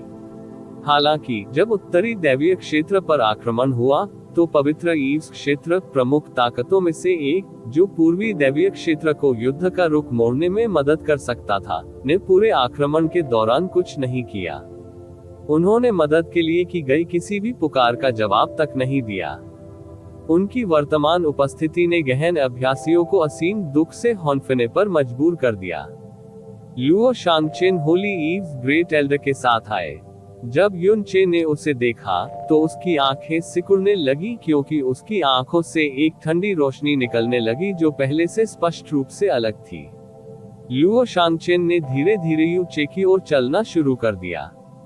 उसके बाद वह उसके सामने घुटने टेक गया, जैसे अन्य सभी राजाओं ने किया था। पवित्र ईव लुओ शांगचेन शैतान मास्टर का स्वागत करता है। आज से पवित्र ईव्स क्षेत्र शैतान मास्टर को हमारे शासक के रूप में लेने की कसम खाता है। इस प्रतिज्ञा को सारी सृष्टि ने देखा है और हम इसके साथ कभी विश्वासघात नहीं करेंगे। अब जब उसने यू चे के सामने घुटने टेक दिए थे और प्रतिज्ञा कर ली थी, तो पूर्वी दिव्य क्षेत्र के 3 महान सितारा क्षेत्र, पवित्र ईव्स क्षेत्र, ब्लेज्ड लाइट क्षेत्र और कफन स्काई क्षेत्र, सभी ने अंधेरे में घुटने टेक दिए थे। इससे ये भी पता चला कि संपूर्ण पूर्वी दिव्य क्षेत्र ने अंधकार के समक्ष समर्पण कर दिया था। युन चे ने कुछ देर तक लुओ शांगचेन को घूर कर देखा, फिर उसने अचानक लात मार दी। टकराना। ये किक अविश्वसनीय रूप से भारी थी। ये भूस्खलन का कारण बनने के लिए व्यावहारिक रूप से काफी मजबूत थी। लुओ शांगचेन ने खुद को हमले से बचाने के लिए किसी भी ऊर्जा को प्रसारित करने की हिम्मत नहीं की, इसलिए उसे उड़ने के लिए भेजा गया। वह पूरे 5 किलोमीटर तक हवा में उड़ता रहा, इससे पहले कि उसकी पीठ एक अवरोध की सतह से जोर से टकराई, जिसने उसे हिंसक रूप से जमीन पर गिरा दिया। वह जमीन पर औंधे मुंह पड़ा हुआ था, उसके सिर के सभी छिद्रों से खून बह रहा था। लेकिन उन्होंने न तो कोई गुस्सा दिखाया और न ही खड़े होने की कोई कोशिश की। वह एक बार फिर जमीन पर लेट गया। वह जानता था कि यही वह उपचार था जिसका वह हकदार था। वह प्रारंभिक अराजकता की सीमाओं पर देव सम्राटों की इच्छा का पालन करने के लिए कदम उठाने वाले पहले पूर्वी क्षेत्र के राजा थे। आखिरकार युन चे को लुओ चांगशिंग और लुओ गुक्सी दोनों के साथ साथ उनके साथ जो शिकायतें थी, उनके कारण लुओ शांगचेन ही वह व्यक्ति था जो यहाँ एकत्र हुए किसी भी अन्य राजा की तुलना में युन चे की मृत्यु की सबसे अधिक इच्छा रखता था। युन चे ने अपना हाथ बढ़ाया और अपने पैरों की ओर इशारा किया। यहाँ वापस रेंगो, संप्रदाय मास्टर। पवित्र ईव महान बुजुर्ग ने अपना हाथ बढ़ाया, लेकिन उन्होंने लुओ शांगचेन को अपने पैरों पर खड़ा करने में मदद करने के लिए आगे बढ़ने की हिम्मत नहीं की। वास्तव में उन्होंने अपने शीर्षक से परे एक भी ध्वनि निकालने का साहस नहीं किया। लुओ शांगचेन की आंखें दूर से ही उसे संकेत दे रही थी कि उसे कोई भी जल्दबाजी में कदम नहीं उठाना है। लुओ शांगचेन चुप रहे। उसने बमुश्किल कोई झिझक दिखाए और खुद को सहारा देने की किसी भी गहरी ताकत के बिना अपने हाथों और घुटनों के बल आगे रेंगना शुरू कर दिया। वह जानता था कि उसके लिए पवित्र ईव्स क्षेत्र को संरक्षित करने का एकमात्र तरीका पर्याप्त अपमान सहना था, इस हद तक कि उसकी गरिमा धूल में मिल जाएगी। पूर्वी दैवीय क्षेत्र में वह एक साम्राज्य का राजा था जिसने अन्य सभी साम्राज्य के राजाओं से ऊपर शासन किया था, लेकिन अभी उसके साथ जो हुआ वह अत्यंत अपमान था, एक ऐसा अपमान जो उसके साथी क्षेत्र के राजाओं द्वारा सहे गए सभी से कहीं अधिक था, एक ऐसा अपमान जो एक नश्वर व्यक्ति भी नहीं कर सकता था सहन करने में सक्षम हो। हालांकि पिछले कुछ दिनों में उसे जो मार झेलनी पड़ी, उसकी तुलना में उसे बमुश्किल गुदगुदी हुई। वह धीरे धीरे यूचे की ओर रेंगता रहा, जबकि यूचे और पूर्वी दिव्य क्षेत्र के अनगिनत गहन अभ्यासी उसे देख रहे थे। जो दूरी उसने पलक झपकते ही तय कर ली थी वह बेहद लंबी लगने लगी थी। 7 मिनट बीतने तक उसने केवल आधा किलोमीटर की दूरी तय की थी। इस समय यूचे में बनिंग मून दिव्य दूत से एक ध्वनि प्रसारण हुआ। कान ठंडी और मंद हंसी निकलने से पहले उसकी भौहें थोड़ी झुक गईं। उसे अंदर आने दो। ये वह क्षण भी था जब अनंत स्वर्ग देव क्षेत्र के सभी चंद्रमा खाने वालों और चुड़ैलों ने एक तरफ देखा। क्योंकि जो व्यक्ति अभी अभी आया था वह आश्चर्यजनक रूप से 7वें स्तर के दिव्य गुरु की आभा बिखेर रहा था। लुओ शांगचेन, जो यू चे की ओर रेंगने के बीच में था, अचानक बेहोश हो गया और उसकी आंखें तेजी से कांपने लगी। इस आभा से उनसे अधिक परिचित कोई नहीं था। लुओ चांगशेंग नहीं, ये लुओ गुक्सी और निचले क्षेत्र के किसान निंग डैनकिंग की घिनौनी संतान थी, अपनी पत्नी और बेटे की मौत का मुख्य दोषी। लुओ चांगशेंग की आकृति जल्द ही दूर से सामने आई और दर्शकों को प्रक्षेपण के भीतर दिखाई दी। उन्होंने अभी भी बर्फ सफेद वस्त्र पहने हुए थे जो सुंदर ढंग से लहरा रहे थे, और यू चे और उत्तरी क्षेत्र के बाकी विशेषज्ञों के सामने उतरे। पवित्र ईव लुओ चांगशेंग उत्तरी क्षेत्र के शैतान मास्टर का स्वागत करता है। उसने युन चे को एक साधारण धनुष दिया जो न तो दास था और न ही दबंग था। जैसे ही उसने ये शब्द कहे, उसकी आंखें सक्रिय भव्य प्रक्षेपण संरचना की ओर सूक्ष्मता से झपकती प्रतीत हुई। कोई नहीं जानता था कि यह जानबूझकर किया गया था या नहीं, लेकिन उन्होंने यूचे को शैतान मास्टर के रूप में संबोधित नहीं किया था। उन्होंने उसे उत्तरी क्षेत्र का शैतान मास्टर कहकर संबोधित किया था। ठीक है, अगर यह यंग मास्टर चांगशेंग नहीं है। युन चे ने लुओ चांगशेंग की ओर सीधे देखा भी नहीं, क्योंकि उसकी शैतानी ताकत उमड़ पड़ी थी। अब लुओ चांगशेंग का भी उसी सांस में उल्लेख कैसे किया जा सकता है? क्या आप यहाँ अपने शाही पिता के प्रदर्शन में उनका साथ देने आए थे? प्रदर्शन शब्द बेहद अपमानजनक था, लेकिन लुओ चांगशेंग का चेहरा शांत और भावहीन रहा। उन्होंने उत्तर दिया, नहीं, शाही पिता के कार्य पवित्र ईव क्षेत्र की इच्छा का प्रतिनिधित्व करते हैं। लेकिन मैं, लुओ चांगशेंग, खुद को शैतान मास्टर के सामने समर्पित करने की अपनी इच्छा से यहाँ आया हूँ। जहाँ तक मेरी ईमानदारी की बात है, मेरा मानना है कि यह आपको निश्चित रूप से संतुष्ट करेगा। लुओ शांगचेन ने अपनी आंखों के कोने से लुओ चांगशेंग को देखा। उसका दिल जोर जोर से उसकी छाती में धड़क रहा था। दुर्भाग्य से ऐसी स्थिति में उसके पास कार्रवाई करने का कोई तरीका नहीं था, और इसकी संभावना भी कम थी कि वह पवित्र ईव क्षेत्र के विशाल घोटाले को दुनिया के सामने उजागर करेगा। अच्छा, बहुत अच्छा, यू चे ने धीमी हंसी दी। ये सोचने के लिए कि आप इतनी आसानी से अपनी नई परिस्थितियों को अनुकूलित कर लेंगे, आप वास्तव में प्रसिद्ध युवा मास्टर चांगशेंग के रूप में अपने नाम के अनुरूप हैं। हालांकि आपको कुछ भी करने से पहले अपने शाही पिता के ईमानदारी दिखाने का इंतजार करना चाहिए। बिल्कुल। लुओ चांगशेंग एक बार फिर यू चे की ओर झुके, इससे पहले कि वह एक तरफ खड़े हो जाएं। जैसे ही उसने लुओ शांगचेन की ओर देखने के लिए अपना सिर उठाया, उसकी आंखों में एक भी लहर नहीं थी। एक छोटे से विराम के बाद लुओ शांगचेन ने यू चे की ओर रेंगना जारी रखा। 5 किलोमीटर की इस बेहद लंबी दूरी पर वह जिस भी दूरी तक रेंगता रहा, वह शर्म और अपमान का प्रतीक था जिसे कभी नहीं मिटाया जा सकेगा। वह अब अपने अलावा किसी भी आवाज को स्पष्ट रूप से नहीं सुन सका, और उसकी दृष्टि लगातार डगमगाती रही। हालांकि उसकी दृष्टि धुंधली हो जाने के बाद भी उसने एक पल के लिए भी लुओ चांगशेंग की दिशा में देखने से इनकार कर दिया। आखिरकार ऐसा महसूस हुआ जैसे एक जीवन भर बीत गया। उसने यू चे के पैरों पर वापस रेंगने के लिए अपने हाथों और घुटनों का इस्तेमाल किया।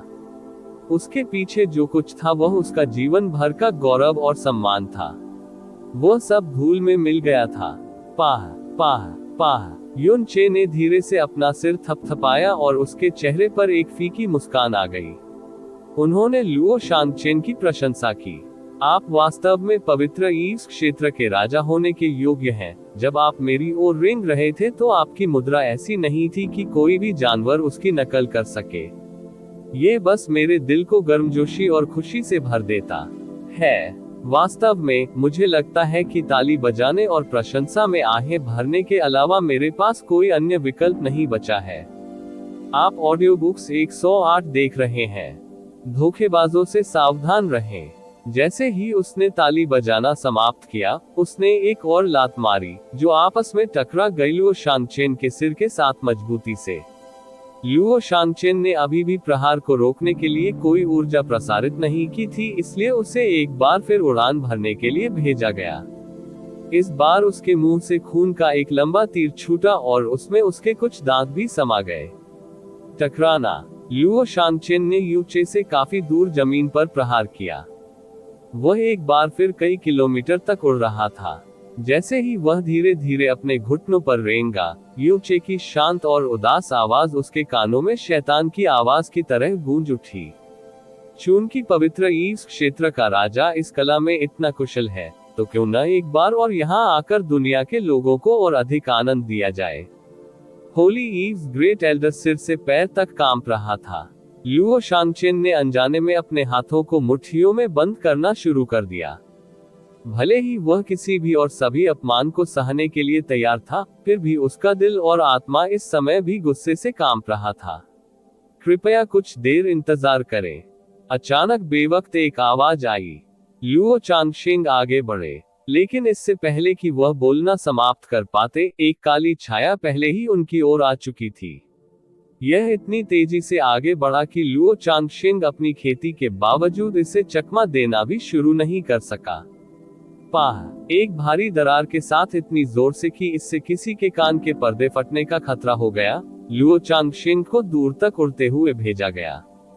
यान थरी की भुजाएं उसके काले वस्त्र में वापस आ गई क्योंकि उसकी भौहें धंस गईं और वह ठंडे स्वर में बोला, जब मास्टर बात कर रहा है तो आप जैसा नग्न व्यक्ति उसे बीच में रोकने के योग्य नहीं है।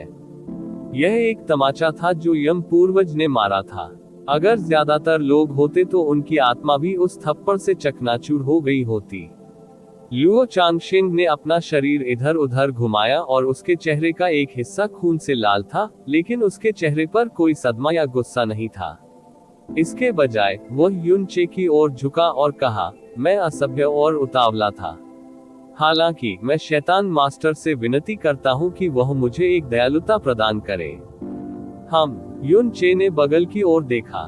मुझे आशा है कि शैतान गुरु उदारता पूर्वक मुझे मेरे शाही पिता की ओर से शेष यात्रा पूरी करने की अनुमति देगा। उसने आदरपूर्वक अपना सिर झुकाया, लेकिन उसकी शांत आवाज में याचना सुनी जा सकती थी। देवताओं के विरुद्ध अध्याय 1764 अमर चांगशेंग 2। लुओ चांगशेंग के शब्दों ने अनगिनत पूर्वी क्षेत्र के गहन अभ्यासकर्ताओं के दिलों को छू लिया। लुओ शांगचेन ने लुओ चांगशेंग को घूरने के लिए अपना सिर ऊपर उठाया और चिल्लाया, स्क्रैम, जल्दी करो और चले जाओ। दुनिया की नजर में ये निस्संदेह लुओ शांगचेन था, जो लुओ चांगशेंग को किसी भी अपमान को सहने से बचाने की कोशिश कर रहा था। केवल पवित्र ईव्स क्षेत्र के लोग ही उसकी आवाज में दुख और क्रोध को समझते थे। हा, यू चे ने जोर से हंसते हुए कहा, ऐसा लगता है कि आपके शाही पिता आपकी दयालुता की सराहना नहीं करते हैं। लेकिन वह इसकी सराहना करता है या नहीं, यह उसका अपना मामला है, क्योंकि मैं आपके पितृभक्ति के प्रदर्शन को बर्बाद करने को कैसे बर्दाश्त कर सकता हूँ। यदि आप उसकी जगह नहीं ले सकते, तो आप उसके साथ ऐसा कर सकते हैं। आखिरकार आप दोनों पिता और पुत्र हैं। उन्होंने पिता और पुत्र शब्दों पर बहुत जोर दिया और उनकी मुस्कुराहट में गहरा मजाक था। इस समय पवित्र ईव्स क्षेत्र का हर कोई इस भावना से चकित था कि यू चे को उनके पिता और पुत्र रिश्ते के पीछे की पूरी सच्चाई पता थी। ठीक है, लुओ चांगशेंग ने किसी और एहसान के लिए लड़ने की कोशिश नहीं की। इसके बजाय उन्होंने यू चे को सम्मानजनक प्रणाम करते हुए कहा, आपकी दयालुता के लिए धन्यवाद डेविल मास्टर।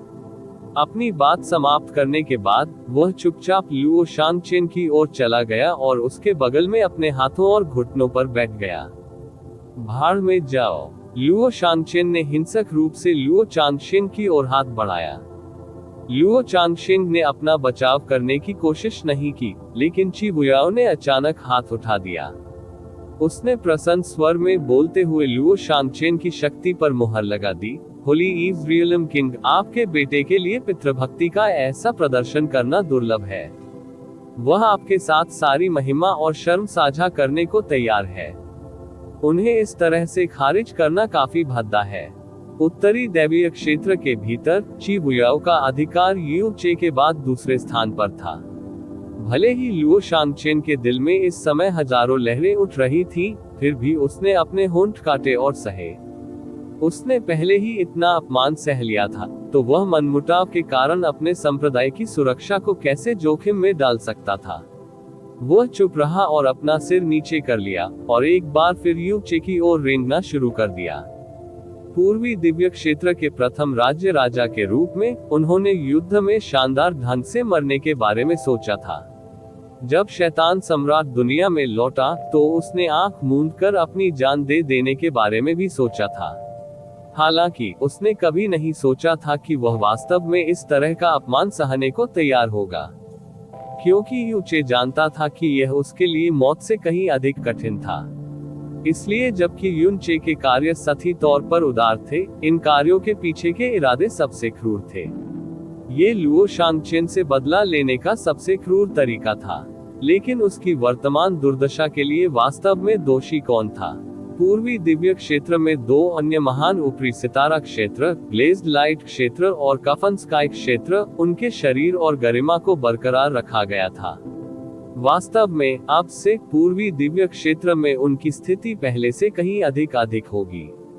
हालांकि इससे भी अधिक दुखद और विडंबनापूर्ण कुछ था।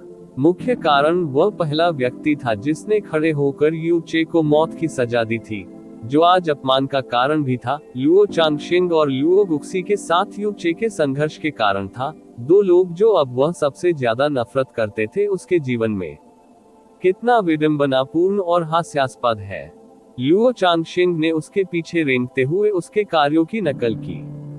जब एक ही समय में दो लोगों को शर्मिंदा किया जा रहा था, तो अपमान की भावना अवचेतन रूप से आधे से भी कम हो गई थी। अपने हर कदम और सांस के साथ वह लुओ चांगशिंग की आभा को स्पष्ट रूप से महसूस कर सकता था। यदि पिछले कुछ दिनों की घटनाएं कभी नहीं हुई होती, तो लुओ चांगशिंग की स्वेच्छा से भागीदारी के साथ यह बेहद अपमानजनक अनुभव उनके लिए सबसे कीमती स्मृति बन गया होता। ये कुछ ऐसा होगा जिसे वह कभी नहीं भूलेगा। हालांकि दुनिया की सभी क्रूरतम चीजें एक ही समय में उसके सिर पर बरस रही थी, जिससे उसे ऐसा महसूस हो रहा था जैसे वह एक भयानक दुष्स्वप्न में फंस गया हो। ची हुयाओ की नजर कई सांसों तक लुओ चांगशिंग पर टिकी रही, इससे पहले कि उसने लापरवाही से अपनी नजरें उससे हटा ली। हालांकि उसने यूचे को चेतावनी देने की जहमत नहीं उठाई, क्योंकि इसकी कोई जरूरत नहीं थी। जब वह आखिरकार रेंगते हुए उस स्थान पर वापस आया जहां यूचे बैठा था, लुओ शांगचेन ने उसकी ओर झुककर कहा, मुझे पता है कि उस समय मैंने जो अपराध किया था वह अक्षम्य है, इसलिए मेरे पवित्र ईव्स दायरे में हर कोई निश्चित रूप से हमारे जीवन को बख्शने की शैतान मास्टर की दयालुता को अपने दिलों में बसा लेगा। हमारी निष्ठा कभी नहीं डिगेगी। जैसे ही उसने वफादारी की शपथ पूरी की, उसे अचानक महसूस हुआ कि उसके पीछे गहन ऊर्जा का विस्फोट हो रहा है। अगले ही पल ठंडी रोशनी की एक घातक किरण हवा में संघनित हो गई और उसका लक्ष्य यूचे की ओर था। लुओ शांगचेन पूरी तरह से अचंभित था, इसलिए वह तुरंत ऊर्जा तरंग से अलग हो गया। ठंडी रोशनी की किरण ने अंतरिक्ष को चीरते हुए यूचे के गले की ओर रुख किया। उस हमले के पीछे से एक जोड़ी खतरनाक आंखें, जो भूखे भेड़िए की तरह लग रही थी, उसे घूर रही थी। यूचे के लंबे बाल हवा में लहरा रहे थे, लेकिन उसका शरीर 1 इंच भी नहीं हिला था। जैसे ही लुओ चांगशिंग ने आगे छलांग लगाए और जमे हुए यूचे पर एक छोटी तलवार फेंकी, हवा में एक धीमी आवाज गूंजी। लेकिन यान वन का सूखा हाथ बाहर निकला और उसने तलवार की धार पकड़ ली। यान वन की बाह पर कोई खून नहीं टपका और लुओ चांगशिंग को ऐसा महसूस हुआ जैसे दुनिया के सभी पहाड़ उसकी शॉर्ट स्वर्ड को दबा रहे थे। वह उसे 1 मिलीमीटर भी हिला नहीं सका और तलवार के भीतर मौजूद शक्ति घटते ज्वार की तरह लुप्त होने लगी थी। क्या मजाक! यदि 3 यम पूर्वज अपनी उपस्थिति में यूचे के सिर के एक बाल को भी नुकसान पहुंचाने देते, तो वे इसे बर्दाश्त नहीं कर पाते। यूचे ने लुओ चांगशिंग की ओर देखने के लिए धीरे से अपना सिर उठाया, जो गुस्से में अपने दांत भींच रहा था। उसकी आंखों में कुछ निराशा थी जब उसने कहा, बस इतना ही। टकराना। यान 2 का भूत का पंजा लुओ चांगशिंग की छाती में घुस गया। जैसे ही शॉर्टस्वर्ड उसके हाथ से उड़ गया, उसने धीमी आवाज में गुर्राना शुरू कर दिया। उसे तुरंत उड़ा दिया गया, लेकिन यान थरी का शरीर विचित्र रूप से उसके ऊपर हवा में दिखाई दिया क्योंकि उसने क्रूर बल के साथ उस पर हमला किया था। बूम! हवा में एक बड़ा विस्फोट हुआ, जिसके प्रभाव से जमीन ही टूट गई और लुओ चांगशेन के मुंह से बड़ी मात्रा में खून निकला। इस अचानक परिवर्तन ने पूरे पूर्वी दिव्य क्षेत्र को स्तब्ध कर दिया। यदि कोई 7वें स्तर के दिव्य गुरु की साधना तक पहुंच गया, तो उन्हें किसी भी दिव्य क्षेत्र में कहीं भी मनुष्यों के बीच देवताओं के रूप में देखा जाएगा। हालांकि यूचे के दल में 3 यम पूर्वज शामिल थे, जिन्होंने उसके चारों ओर एक सुरक्षा घेरा बनाया था। शैतान रानी, यम सम्राट और चुड़ैलों, चंद्रमा खाने वालों और यम शैतानों का एक समूह। लुओ चांगशेन, जो कभी अतुलनीय प्रतिभाशाली थे, ऐसे दिग्गजों की उपस्थिति में अपनी सारी चकाचौंध खो बैठे थे। यहाँ तक कि यूचे खुद भी इतने शक्तिशाली हो गए थे कि माननीय ताई यू को एक ही हाथ से भस्म कर सकते थे। लुओ चांगशेन कभी उसे मारने की उम्मीद कैसे कर सकता था? क्या उसका दिमाग खराब हो गया था? लुओ चांगशेन की आंखें लाल हो गईं। भले ही उन्हें 3 यम पूर्वजों का सामना करना पड़ा, जो लोग किसी भी देवता सम्राट को दबाने के लिए पर्याप्त शक्तिशाली थे, उन्होंने किसी भी तरह का डर नहीं दिखाया। अपने अंतिम आक्रमण के लिए उसने अपने रक्त का कण कण जलाते हुए भयंकर दहाड़ लगाई। एक तूफान जो कई आयामों को टुकड़ों में बांट सकता था, उसके शरीर से तेजी से फूट पड़ा। लुओ चांगशेन के आसपास की पृथ्वी और अंतरिक्ष धीरे धीरे विघटित होने लगे। जब वह यान थरी के दमन से बलपूर्वक बच निकला तो उसके पीछे खून की एक लंबी धारा बह रही थी। हालांकि उसने भागने का यह अवसर नहीं लिया। इसके बजाय उसने एक और छोटी तलवार निकाली और पागलपन से अपनी सारी ऊर्जा उसमें डालना शुरू कर दिया। तूफान के भीतर शॉर्टस्वर्ड एक निराश टूटते सितारे की तरह ही यूचे की ओर बढ़ता हुआ निकला। हालांकि यान 1 ने अगले ही पल में उस टूटते तारे को एक ही थप्पड़ से तोड़ दिया और पीछे छोड़ गया प्रकाश के बुझते अंगारे और नियंत्रण से बाहर हुआ तूफान। टकराना। जैसे ही यान 2 और यान थरी के भूत के पंजे एक ही समय में लुओ चांगशेन के शरीर में घुसे, 2 विशाल विस्फोटों की आवाजें एक दूसरे के साथ मिल गईं। अपनी साधना को देखते हुए लुओ चांगशेन अभी भी यम पूर्वजों के खिलाफ संघर्ष करने में सक्षम था। उसकी सारी शक्ति और ध्यान यूनचे पर केंद्रित था, इसलिए उसने सबसे बुनियादी बचाव करने की भी जहमत नहीं उठाई। 2 यम पूर्वजों की अतुलनीय भयानक यम शैतान शक्तियों के तहत लुओ चांगशेन के चेहरे का रंग तुरंत उड़ गया। उसके चेहरे के सभी छिद्रों से खून की धारा बहने लगी और उसके शरीर से 1 दर्जन से अधिक स्थानों पर खून बह गया। वह गिरने की तरह जमीन पर धंस गया। बोर्ड चांगशेन। इस समय लुओ चांगशेन आखिरकार अपनी नींद से जाग गया। उसने कर्कश आवाज में दहाड़ते हुए आगे बढ़ने की कोशिश की, लेकिन किसी ने मजबूती से उसके चारों ओर अपना हाथ लपेट लिया था। होली ईव्स ग्रेट एल्डर ने उसे कसकर पकड़ लिया और जोर जोर से उस पर अपना सिर हिलाया। लुओ चांगशेन जमीन पर लंगड़ा कर लेट गया और उसके मुंह से खून की बड़ी मात्रा निकल गई। सबसे पहले उसके मुंह से जो खून बह रहा था वह चमकीला लाल था, लेकिन धीरे धीरे वह गहरे काले रंग में बदलना शुरू हो गया था, एक ऐसा रंग जो उसके चेहरे के रंग से मेल खाता था। उसने अपनी ऊर्जा और रक्त को नियंत्रित करने या दया की भीख मांगने की कोशिश नहीं की। उसने गर्व से अपना सिर हवा में उठाया और भव्य प्रक्षेपण संरचना को देखा। जब उन्होंने पूर्वी दिव्य क्षेत्र के सभी गहन अभ्यासियों का सामना किया, तो उन्होंने कर्कश आवाज में दहाड़ते हुए कहा, काय, तुम में से किसी ने भी जवाबी लड़ाई क्यों नहीं की? तुम्हारे राज्य के राजा कुत्तों जैसे शैतानों द्वारा अपमानित किए जा रहे हैं। यह एक अपमान है जिसे तुम सभी सहन कर रहे हो। तुम वापस लड़ते क्यों नहीं? इसके बजाय तुम वास्तव में सहज क्यों महसूस करते हो? NOVALBIN पूर्वी दिव्य क्षेत्र के गहन अभ्यासकर्ताओं, क्या आपने अपनी लड़ाई की भावना और आंतों की ताकत का आखिरी हिस्सा भी खो दिया है? क्रोध और आक्रोश से भरी उन आंखों, उन खून से भरी चीखों ने पूर्वी दिव्य क्षेत्र के हर कोने को हिला दिया। चांगशेन, चुप रहो। लुओ चांगशेन कांपती आवाज में दहाड़ने लगा। वह आगे बढ़ा और यूचे के सामने घुटनों के बल गिर पड़ा। वह गहरी भयभीत आवाज में बोला, शैतान मास्टर, मैंने अपने बेटे को ठीक से नहीं पढ़ाया। चांगशेन को हाल ही में एक बड़ा झटका लगा और उसने अपनी बुद्धि खो दी है। उसने अभी जो बड़ा अपराध किया है, उसके लिए मैं व्यक्तिगत रूप से उसकी खेती को पंगु बना दूंगा और उसे उसके शेष जीवन के लिए पवित्र ईव दायरे में बंद कर दूंगा। मैं वादा करता हूं कि जब तक उसकी मृत्यु नहीं हो जाती, वह पवित्र ईव संप्रदाय से आधा कदम भी बाहर नहीं निकलेगा।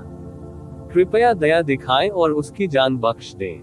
ये शब्द कहते ही उसके चेहरे से आंसू बहने लगे और उसने अपना सिर जमीन पर ऐसे पटक दिया जैसे वह लहसुन को कुचलने की कोशिश कर रहा हो। पलक झपकते ही उसका माथा लहूलुहान हो गया था। अरे, मुझे अपनी जान की भीख मांगने के लिए तुम्हारी जरूरत नहीं है, लुओ चांगशेन कर्कश आवाज में चिल्लाया। मैं, लुओ चांगशेन, तुम्हारी तरह रीढ़विहीन कायरों के झुंड के सामने आत्मसमर्पण करने के बजाय मरना पसंद करूंगा। अय्या, उसके चेहरे पर एक छोटी सी मुस्कान आने से पहले चिबुयाओ ने आह भरी। उसने मन ही मन बुदबुदाया, वो पूर्वी दिव्य क्षेत्र में रहने वाले सभी लोगों के दिलों में विद्रोह की आग भड़काने के लिए अपनी मृत्यु का उपयोग करने की कोशिश कर रहा है। यह कोई बुरा विचार नहीं है, लेकिन ये बहुत बुरा है कि वह अभी भी बहुत भोला है। ही। लुओ चांगशेन के गर्व और अडिग शब्दों ने यानटू को हंसने पर मजबूर कर दिया। आह, उनका भाषण बहुत ही मार्मिक है, यहाँ तक कि मुझ जैसे बूढ़े भूत को भी अचानक रोना आ जाता है। टकराना। एक काली छाया अचानक हवा में चमकी और यानटू का भूत का पंजा लुओ चांगशेन की छाती में ऐसे घुस गया जैसे वह सड़ी हुई लकड़ी का तख्ता हो। उसने एक सच्ची अद्वितीय प्रतिभा को अंतिम घातक झटका दिया था जिसने बार बार ईश्वर क्षेत्र में इतिहास रचा था। लुओ चांगशेन की आंखें बाहर निकल आई और वह धीरे धीरे जमीन पर गिर पड़ा। चांगशेन। लुओ चांगशेन की दुख भरी चीख ने हर किसी के कान में छेद कर दिया। यानटू ने लापरवाही से अपना भूत का पंजा लुओ चांगशेन की छाती से बाहर निकाला। जैसे ही वह उसके शरीर को टुकड़ों में कुचलने वाला था, चिबुयाओ की शैतानी छवि अचानक लुओ चांगशेन की तरफ चमक उठी। एक ही हथेली ने यमटू को एक तरफ कर दिया और उसने लुओ चांगशेन को पकड़ लिया। उसकी शैतान आत्मा सीधे उसकी ढहती आत्मा पर आक्रमण कर रही थी। यानटू बहुत गुस्से में आ गया। वह फिर से हमला करने वाला था जब उसे एहसास हुआ कि यह शैतान रानी थी जिसने उसे एक तरफ धकेल दिया था। उसने झट से अपनी शक्ति और गर्दन दोनों हटा ली। यम पूर्वजों का जीवित रहने का पहला नियम, यदि वे गुस्से में शैतान मास्टर के किसी आदमी को हिंसक रूप से पीटते तो कोई समस्या नहीं होती, लेकिन वे उसके बगल की किसी भी महिला को छू नहीं सकते थे या चिल्ला भी नहीं सकते थे। चिबुयाओ ने अगले ही पल अपनी शैतान आत्मा को वापस ले लिया और उसने लुओ चांगशेन को भावशून्यता से दूर फेंक दिया। वह संयोगवश लुओ चांगशेन के पास उतरा। आप ऑडियो बुक्स 108 देख रहे हैं। धोखेबाजों से सावधान रहें। युन चे ने पूरी कार्यवाही को ठंडी आंखों से देखा था और पूरे समय एक भी शब्द नहीं कहा था।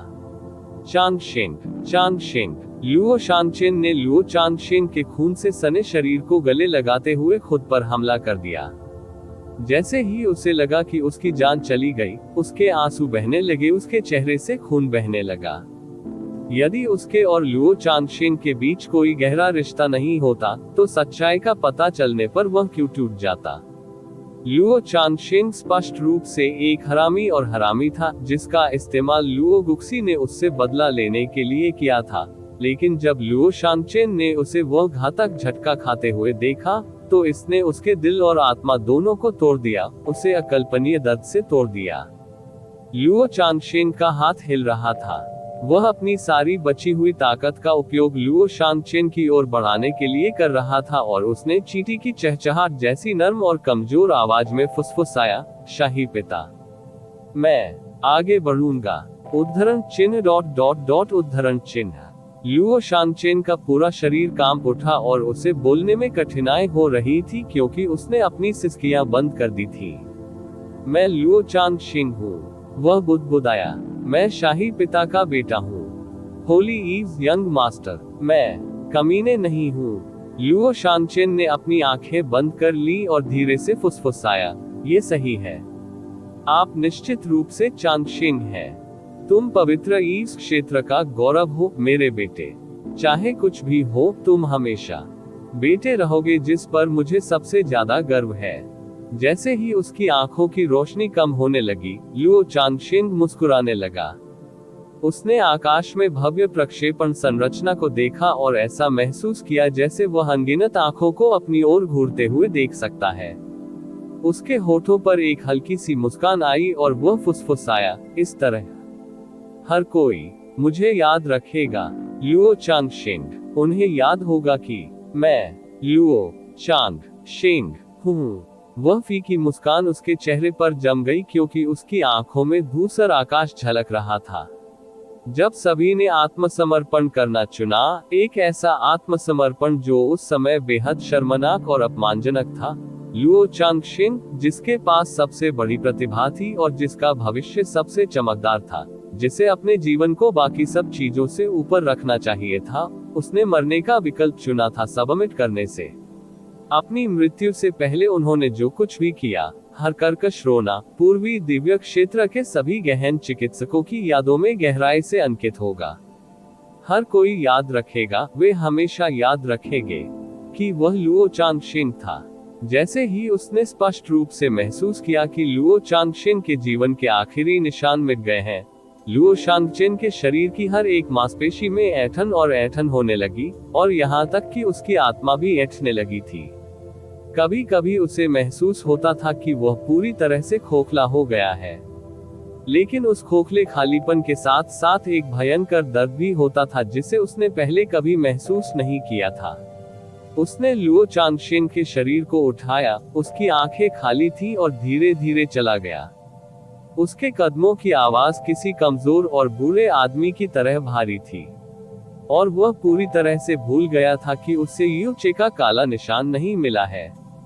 दरअसल वह उससे जाने की अनुमति मांगना भी भूल गया था।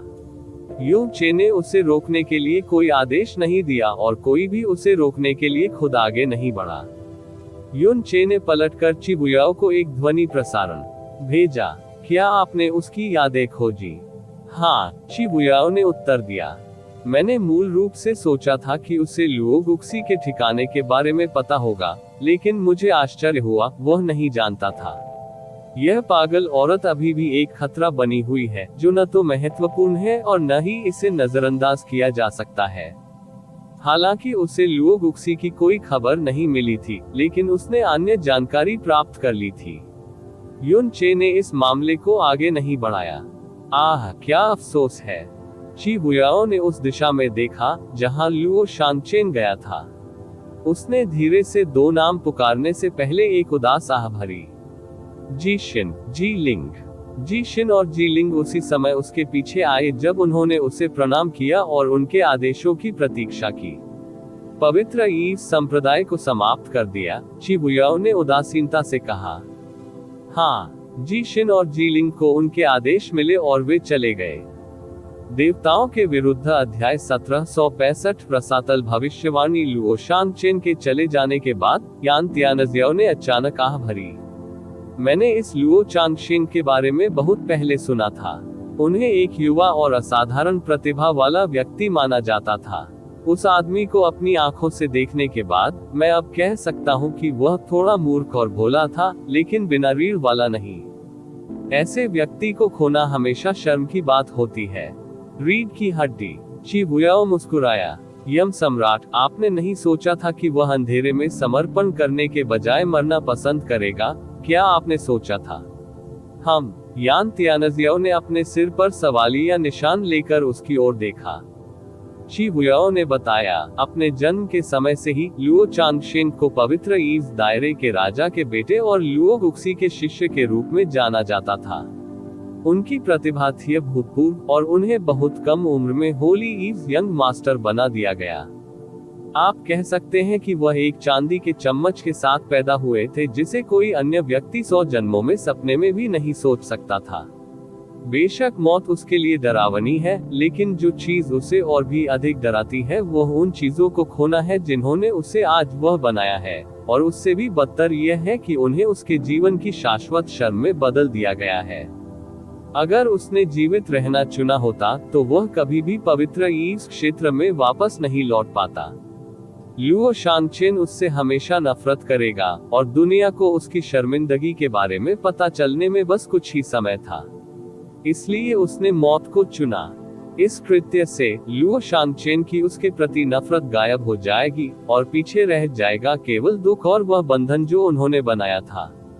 पवित्र ईस क्षेत्र दुनिया के सामने सच्चाई की घोषणा नहीं करेगा और दुनिया उसे हमेशा लुओ चांगशिन के रूप में याद रखेगी, न कि वह असली नाम जो वह कभी भी किसी को जानना चाहेगा।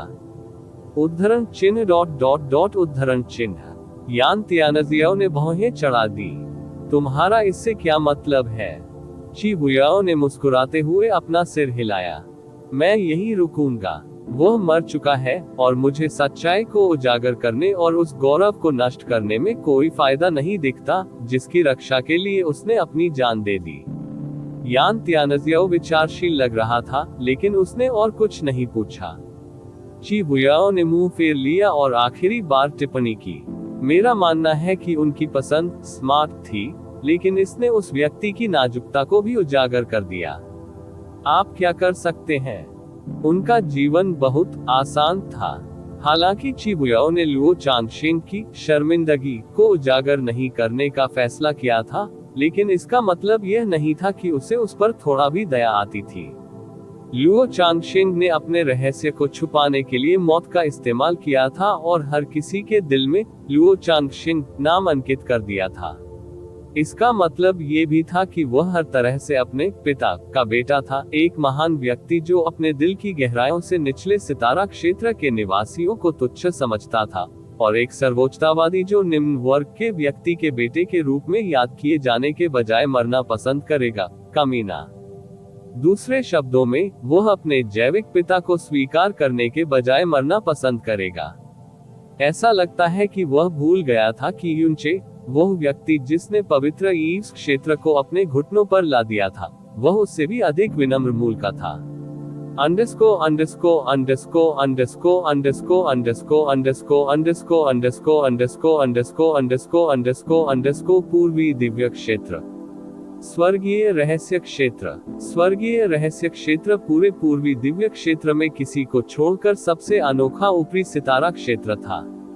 इसके पास सभी ऊपरी तारा मंडलों में से सबसे छोटा क्षेत्र और कुल मिलाकर सबसे कमजोर गहन अभ्यासकर्ता थे, और इसमें केवल 1000 से कम शिष्यों वाला एक संप्रदाय था, स्वर्गीय रहस्य संप्रदाय। इतना ही नहीं, पूरे ईश्वर क्षेत्र में इसे एक विशेष पवित्र भूमि के रूप में देखा जाता था। हर साल अधिकांश पर्यटक स्पष्ट रूप से स्वर्गीय रहस्य क्षेत्र का दौरा करने के लिए पूर्वी दिव्य क्षेत्र में आते थे। आज पूर्वी दिव्य क्षेत्र को उल्टा कर दिया गया था, और यह ऊपरी सितारा क्षेत्र स्वर्गीय रहस्य क्षेत्र के भाग्य का फैसला करने का समय था। स्वर्गीय रहस्य के 3 बुजुर्ग मोयू, मोवेन और मोजी वर्तमान में स्वर्गीय रहस्य मंदिर के सामने बैठे थे। शिष्यों का एक समूह वास्तव में स्वर्गीय रहस्य संप्रदाय के सभी शिष्य उनके सामने घुटने टेक रहे थे। छोड़ो, मोयू ने लंबे भारी स्वर में कहा। उसके हाथ आपस में दबे हुए थे और उसकी अभिव्यक्ति बिल्कुल खाली थी। वरिष्ठ पूर्वज शिष्यों के नेता ने रोते हुए विनती की, कृपया हमें भगाए नहीं।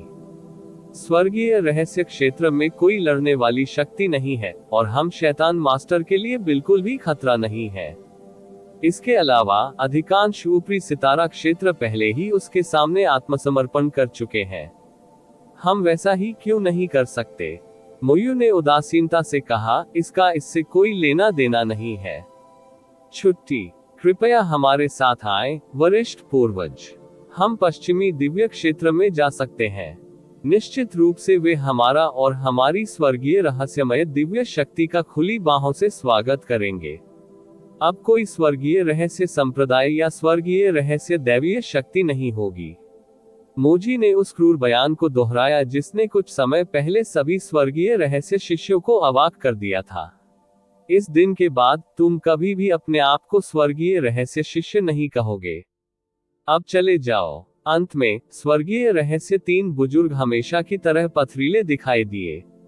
ये देखकर कि अपने वरिष्ठ पूर्वजों के मन को बदलने का उनका आखिरी प्रयास व्यर्थ था, स्वर्गीय रहस्य शिष्यों ने गहराई से झुककर कहा, देखभाल के लिए धन्यवाद वरिष्ठ पूर्वजों।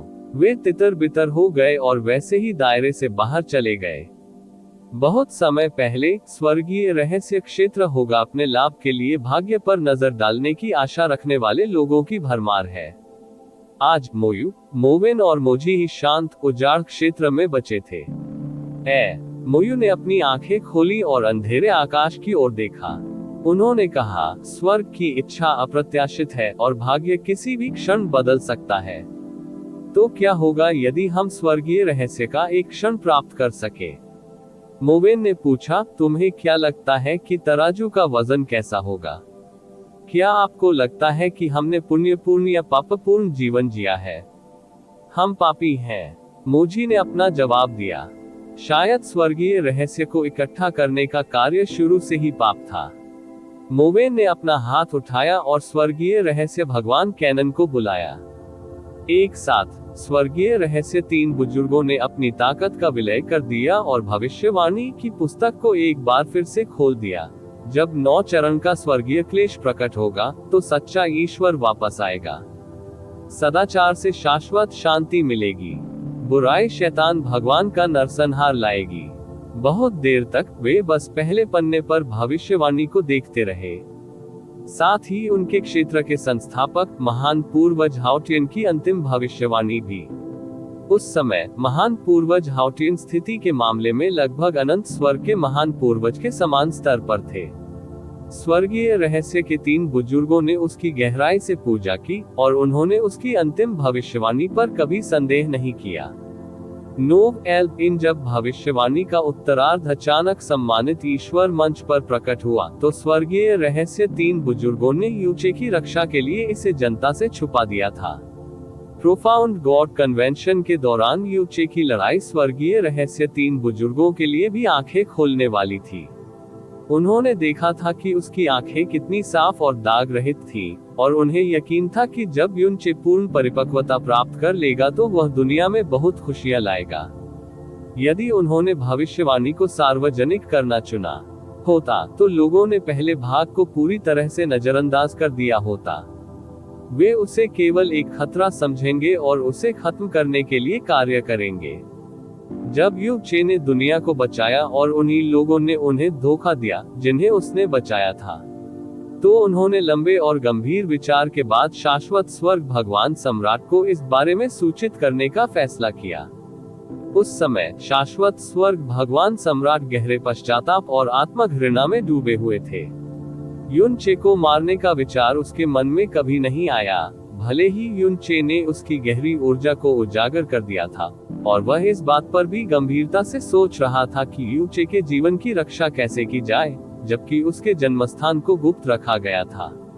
अनंत स्वर्ग के देवता सम्राट ने भविष्यवाणी देखने के बाद तुरंत अपना मन बदल लिया और दुनिया को ब्लू पोल स्टार का स्थान घोषित कर दिया। इटर्नल हेवन रियलम भी वही था जिसने यूचे की तलाश का नेतृत्व किया था। परिणाम स्वरूप यूचे को अंत तक धकेल दिया गया और वह पूरी तरह से एक शैतान में बदल गया। बुराई शैतान भगवान का नरसंहार लाएगी। क्रूर भविष्यवाणी अभी पूर्वी दैवीय क्षेत्र में चल रही थी और यह सिर्फ शुरुआत हो सकती है। वे तीनों और उनके महान पूर्वज द्वारा छोड़ी गई भविष्यवाणी, एक तरह से जो कुछ भी घटित हुआ उसके पीछे वे ही सच्चे अपराधी थे। ये कहना अतिशयोक्ति नहीं होगी कि पूर्वी दिव्य क्षेत्र की धरती पर गिराए गए रक्त की हर बूंद उनके पाप से लथपथ थी। एशीज टू एशीज, डस्ट टू डस्ट। ये हमारी अंतिम यात्रा में हमारा साथ देगा, मोयू ने धीरे से कहा। मोजी ने अपना सिर उठाया और स्वर्गीय रहस्य भगवान कैनन की सुनहरी रोशनी को देखा। उस स्थिति में आइए हम अपने अंतिम जीवन काल का उपयोग करें और पूर्वी दिव्य क्षेत्र के भाग्य पर एक आखिरी बार नजर डालें। कौन जानता है, शायद शैतान भगवान दयालु होंगे, शायद हम शांति से प्रस्थान कर सकेंगे। किसी ने उसे उत्तर नहीं दिया, परंतु सभी ने एक ही समय में अपने हाथ फैलाए। स्वर्ग के सभी उल्लंघनकर्ताओं को दंडित किया जाएगा। यही कारण है कि जब भी वे भविष्य में झांकते थे तो उनका जीवन काल कम हो जाता था। यह आखिरी बार था। उन्होंने अपना शेष जीवन स्वर्गीय रहस्यमय दिव्य शक्ति को समर्पित कर दिया। स्वर्गीय रहस्य भगवान कैनन के शरीर से एक सुनहरी रोशनी फूट पड़ी। ये स्वर्गीय रहस्य की सबसे चमकीली चमक थी जिसे 3 बुजुर्गों ने कभी देखा था। अचानक एक विशाल ब्लैक होल दिखाई दिया जहां स्वर्गीय रहस्य भगवान कैनन था। यह एक अथाह खाई की तरह लग रहा था। जिस क्षण ये प्रकट हुआ, दुनिया की हर रोशनी, यहाँ तक कि स्वर्गीय रहस्य भगवान कैनन की सुनहरी रोशनी भी इसके द्वारा निगल ली गई थी। उनके सामने की दुनिया अचानक अंधकार में डूब गई और उन्होंने अनगिनत लोगों को मरते हुए देखा और ढहते हुए ग्रह, तारा क्षेत्र और यहाँ तक कि तारा क्षेत्र भी कानून ढह रहे थे और संपूर्ण प्रारंभिक अराजकता भूकंप की तरह हिल रही थी। यह ऐसा था मानो एक विशाल शैतान जैसा कि उन्होंने पहले कभी नहीं देखा था, पूरे पूर्वी दिव्य क्षेत्र और यहाँ तक कि पूरी दुनिया को निगल रहा था। वह क्या है? एक अवर्णनीय ठंड ने उनके शरीरों को मौत की चपेट में ले लिया। वे पहले की तरह कांपते रहे जब तक कि अंततः मौत ने उन्हें पकड़ नहीं लिया। स्वर्गीय रहस्य भगवान कैनन मौके पर ही धूल में गिर गया। स्वर्गीय रहस्य के 3 बुजुर्ग अभी भी वहीं बैठे थे जहां वे थे, लेकिन कई प्रमुख अंतरों के साथ। उनके होंठ बैंगनी थे, उनकी पुतलियां टूटने के बिंदु तक चौड़ी हो गई थी और उनकी विशेषताएं डर के कारण पूरी तरह से विकृत हो गई थी। इस बिंदु के बाद से स्वर्गीय रहस्य क्षेत्र हमेशा के लिए दुनिया से चला गया और कोई भी उस भयानक स्वर्गीय रहस्य को कभी नहीं जान सका जिसकी झलक उन्हें अंत में मिली थी।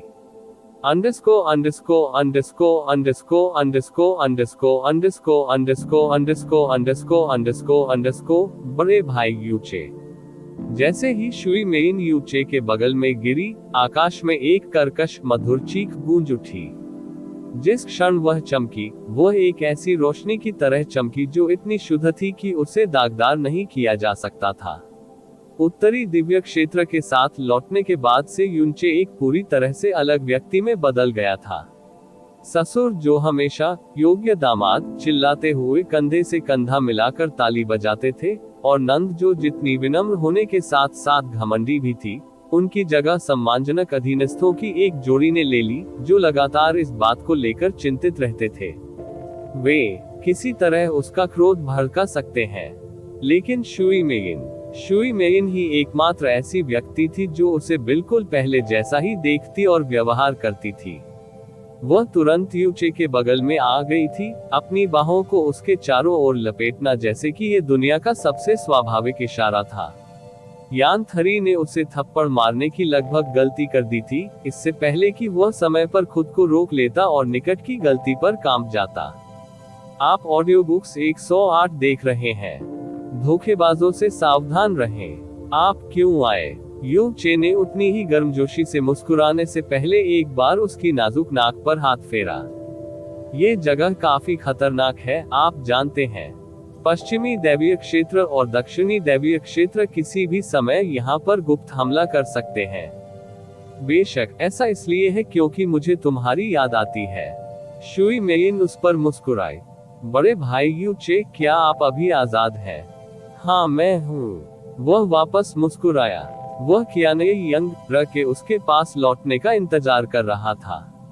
जब उन्होंने ब्रह्मा मोनाक गौर दायरे को छोड़ा, तो कियाने यंग र ने उनसे कहा था कि वह 3 दिनों में वुड स्पिरिट की त्रासदी से जुड़ी हर चीज के बारे में उनके पास लौट आएंगी। लेकिन 3 दिन बीत चुके थे और उसने अभी भी उसे कोई संदेश नहीं भेजा था। उस मामले में क्या आप मुझे उत्तरी दिव्य क्षेत्र में अपने अनुभवों के बारे में बता सकते हैं? शुई मेइन ने आशा भरी निगाहों से उसकी ओर देखा। क्या आपने चिबुयाओ से उनके बारे में नहीं सुना है? मैं इसे आपसे सुनना चाहता हूँ। शुई मेइन ने अपना हाथ थोड़ा हिलाया। कृपया। यूचे ने जवाब देने से पहले कुछ सोचा, इसे एक बार में खत्म करना बहुत लंबा समय है। जब हम कहीं और होंगे तो मैं आपको इसके बारे में सब बताऊंगा। कहीं और? शुई मेइन ने पलकें झपकाई और उसके कानों के पास फुसफुसाया। क्या यह एक ऐसी जगह है जहां हम अकेले रह सकते हैं, बिग ब्रदर यूचे? तीनों यम पूर्वज अपनी सुनने की क्षमता को पूरी तरह से सील करने से पहले एक ही समय में कांप गए। इन दिनों युवा बहुत घृणित थे। युन चे की मुस्कुराहट और चौड़ी हो गई। इससे पहले कि वह कहता, ईमानदारी से कहूँ तो मैं आपके द्वारा मून गॉड क्षेत्र में बिताए गए वर्षों के बारे में अधिक उत्सुक हूँ। जिया क्विंग्यू ने आपके साथ कुछ बुरा नहीं किया, क्या उसने? उद्धरण चिन्ह उद्धरण चिन्ह। शुई मेइन ने अपनी भौहें मोड़ने से पहले दूसरी ओर देखा। क्या हम एक वादा कर सकते हैं, बड़े भाई यू चे? क्या हम कभी भी जिया क्विंग्यू नाम दोबारा नहीं ला सकते? कृपया। जब उन्होंने यह बात कही तो वह पूरी तरह से गंभीर नजर आ रही थी। क्यों? यू चे ने पूछा। ऐसा इसलिए है क्योंकि उसने आपके और मेरे दोनों के साथ भयानक चीजें की, और जब भी मैं उसका नाम सुनता हूँ, मुझे अनिवार्य रूप से वे यादें याद आ जाती हैं जिनके बारे में मैं कम से कम सोचना चाहता हूँ। वह पहले ही मर चुकी है, तो क्या हम उसके बारे में पूरी तरह से भूल सकते हैं? युन चे थोड़ा आश्चर्यचकित हुआ, लेकिन उसने तुरंत उसे मुस्कुराते हुए कहा, जरूर। वो सही थी। वह महिला मर चुकी थी, और उसके बारे में बात करने से उसे और उसके आसपास के लोगों को केवल दर्दनाक यादें ही ताजा होंगी। बेहतर होगा कि उसे हमेशा के लिए भुला दिया जाए। इस तरह के और अपडेट के लिए कृपया हमारे चैनल ऑडियो बुक्स 108 को सब्सक्राइब करें और नोटिफिकेशन सक्षम करें। धन्यवाद।